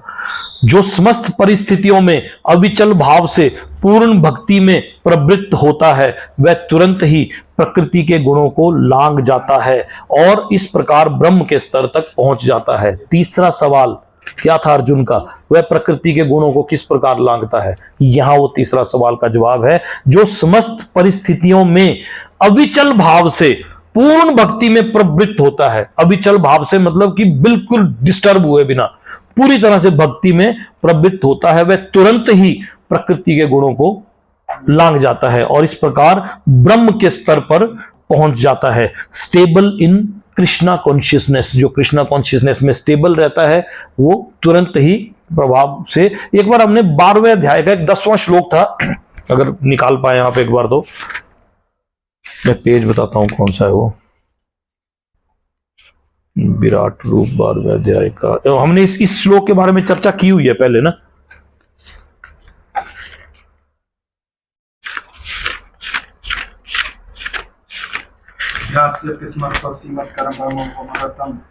यहाँ हमारे को ये हिंदी हाँ ये वाला अभ्यास, यदि तुम भक्ति योग के विधि विधानों का अभ्यास नहीं कर सकते, मैं पूछा था ना, ये था 12वें अध्याय का, क्या है 12वां अध्याय में, क्या यदि आप भक्ति नहीं कर सकते तो क्या करें। और भगवान ने बताया 12वें अध्याय की भगवान को प्रिय कौन है। ये दो चीजें भगवान ने 12वें अध्याय में बताई है कि यदि आप भक्ति नहीं कर सकते तो क्या करो।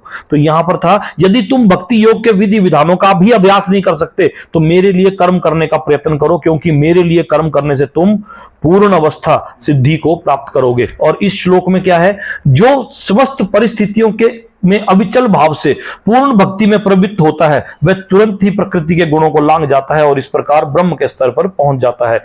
तात्पर्य पढ़ो, इस श्लोक में अर्जुन के तृतीय प्रश्न का उत्तर स्वरूप है। प्रश्न है दिव्य स्थिति प्राप्त करने के क्या साधन क्या है। जैसा कि पहले बताया जा चुका है कि भौतिक जगत प्रकृति के गुणों के चमत्कार के अंतर्गत कार्य कर रहा है। मनुष्य को गुणों के कर्मों से विचलित नहीं होना चाहिए। उसे चाहिए कि अपनी चेतना ऐसे कार्यों में ना लगाकर उसे कृष्ण कार्यों में लगाए। कृष्ण कार्य भक्ति योग के नाम से विख्यात है, जिनमें सदैव कृष्ण के लिए कार्य करना होता है। इसलिए मैंने आपको ये पीछे वाला श्लोक पढ़वाया था ना, सम्मिलित होता है। इसमें ना केवल कृष्ण ही आते हैं अपितु उनके विभिन्न पूर्णांश भी सम्मिलित है, यथा राम तथा नारायण। उनके असंख्य अंश हैं। जो कृष्ण के किसी भी रूप या उनके पूर्णांश की सेवा में प्रवृत्त होता है उसे दिव्य पद पर स्थित समझना चाहिए। यह ध्यान देना होगा कि कृष्ण के सारे रूप पूर्णतया दिव्य और सच्चिदानंद स्वरूप है। ईश्वर के ऐसे रूप सर्वशक्तिमान और सर्वज्ञ होते हैं और उनमें समस्त दिव्य गुण पाए जाते हैं। अतएव यदि कोई कृष्ण या उसके पूर्ण अंशों की सेवा में दृढ़ संकल्प के साथ प्रवृत्त होता है तो यद्यपि प्रकृति के गुणों को जीत पाना कठिन है, लेकिन वह उन्हें सरलता से जीत सकता है। इसकी व्याख्या 7वें अध्याय में पहले ही की जा चुकी है कि कृष्ण की शरण ग्रहण करने पर तुरंत ही प्रकृति के गुणों के प्रभाव को लांघा जा सकता है। अगला श्लोक है, और मैं ही उस निराकार ब्रह्म का आश्रय हूं जो अमृत्य, अविनाशी तथा शाश्वत और चरम सुख का स्वाभाविक पद है। और मैं ही उस निराकार ब्रह्म का आश्रय हूं, इम्पर्सनल ब्रह्म का बेसिस भी मैं ही हूं, भगवान बोलते हैं, जो अमृत्य है, इमॉर्टल है, अमृत्य है जो इमॉर्टल है, अविनाशी है, इम्पेरिशेबल है, शाश्वत है जो इटर्नल है, और चरम सुख का स्वाभाविक पद है, constitutional position of ultimate happiness. इसके तात्पर्य को आप के आखिरी पैरे को पढ़ लेते हैं हम। जीव यद्यपि स्वभाव से ब्रह्म होता है, लेकिन उसमें भौतिक जगत पर प्रभुत्व जताने की इच्छा रहती है, जिसके कारण वह नीचे गिरता है। अपनी स्वाभाविक स्थिति में जीव 3 गुणों से परे होता है, लेकिन प्रकृति के संसर्ग से वह अपने को 3 गुणों सतो, रजो और तमोगुण में बांध लेता है। इन्हीं तीनों गुणों के संसर्ग के कारण उसमें भौतिक जगत का प्रभुत्व जताने की इच्छा होती है। पूर्ण कृष्ण भावनावित में भक्ति के में प्रवृत्त होने पर वह तुरंत दिव्य पद पर प्राप्त होता है और उसमें प्रकृति के वश में करने की जो अवैध इच्छा है वह दूर हो जाती है। अतएव भक्तों की संगति करके भक्ति की 9 विधियां श्रवण, कीर्तन, स्मरण इत्यादि का अभ्यास करना चाहिए। धीरे धीरे ऐसी संगति से तथा गुरु के प्रभाव से मनुष्य की प्रभुत्ता जताने वाली इच्छा समाप्त हो जाएगी और वह भगवान की दिव्य प्रेमा भक्ति में दृढ़ता पूर्वक स्थित हो जाएगा। इस विधि की संस्तुति इस अध्याय के 22वें श्लोक से लेकर इस अंतिम श्लोक तक की गई है। भगवान की भक्ति अतीब सरल है। मनुष्य को चाहिए कि भगवान की सेवा में लगे, श्री विग्रह को अर्पित भोजन का उच्छिष्ट खाए, भगवान के चरण कमलों पर चढ़ाए गए पुष्पों की सुगंध सूंघे, भगवान के लीला स्थलों का दर्शन करे, भगवान के विभिन्न कार्यकलापों और उनके भक्तों के साथ प्रेम विनिमय के बारे में पढ़े तथा हरे कृष्ण इस मंत्र की दिव्य ध्वनि का कीर्तन करे और भगवान तथा उनके भक्तों का के आविर्भाव तथा तिरोधाम को मनाने वाले दिनों में उपवास करे। आविर्भाव होता है अपीयरेंस, जिस दिन वो प्रकट हुए, और तिरोधाम और जिस दिन वो डिसअपीयर हुए, उन दिनों पर उपवास करे। ऐसा करने से मनुष्य समस्त भौतिक गतिविधियों से विरक्त हो जाएगा। इस प्रकार जो व्यक्ति अपने को ब्रह्म ज्योति या ब्रह्म बोध के विभिन्न प्रकारों में स्थित कर सकता है वह गुणात्मक रूप में भगवान के तुल्य है। तो शुरू में था पहले श्लोक में कि वो कैसे भगवान के बराबर हो सकता है। ठीक है, क्लियर है? डाउट बड़े भारी है कि कम है? अभी देखना, अभी आपके डाउट काफी क्लियर हुए होंगे इसमें। अब ये है कि इन गुणों को लांघना कैसे है, कैसे, अभी तो लक्षण बताए सिर्फ, अभी सिर्फ लक्षण बताए, अभी प्रैक्टिकल इंप्लीमेंटेशन नहीं बताई। अभी भी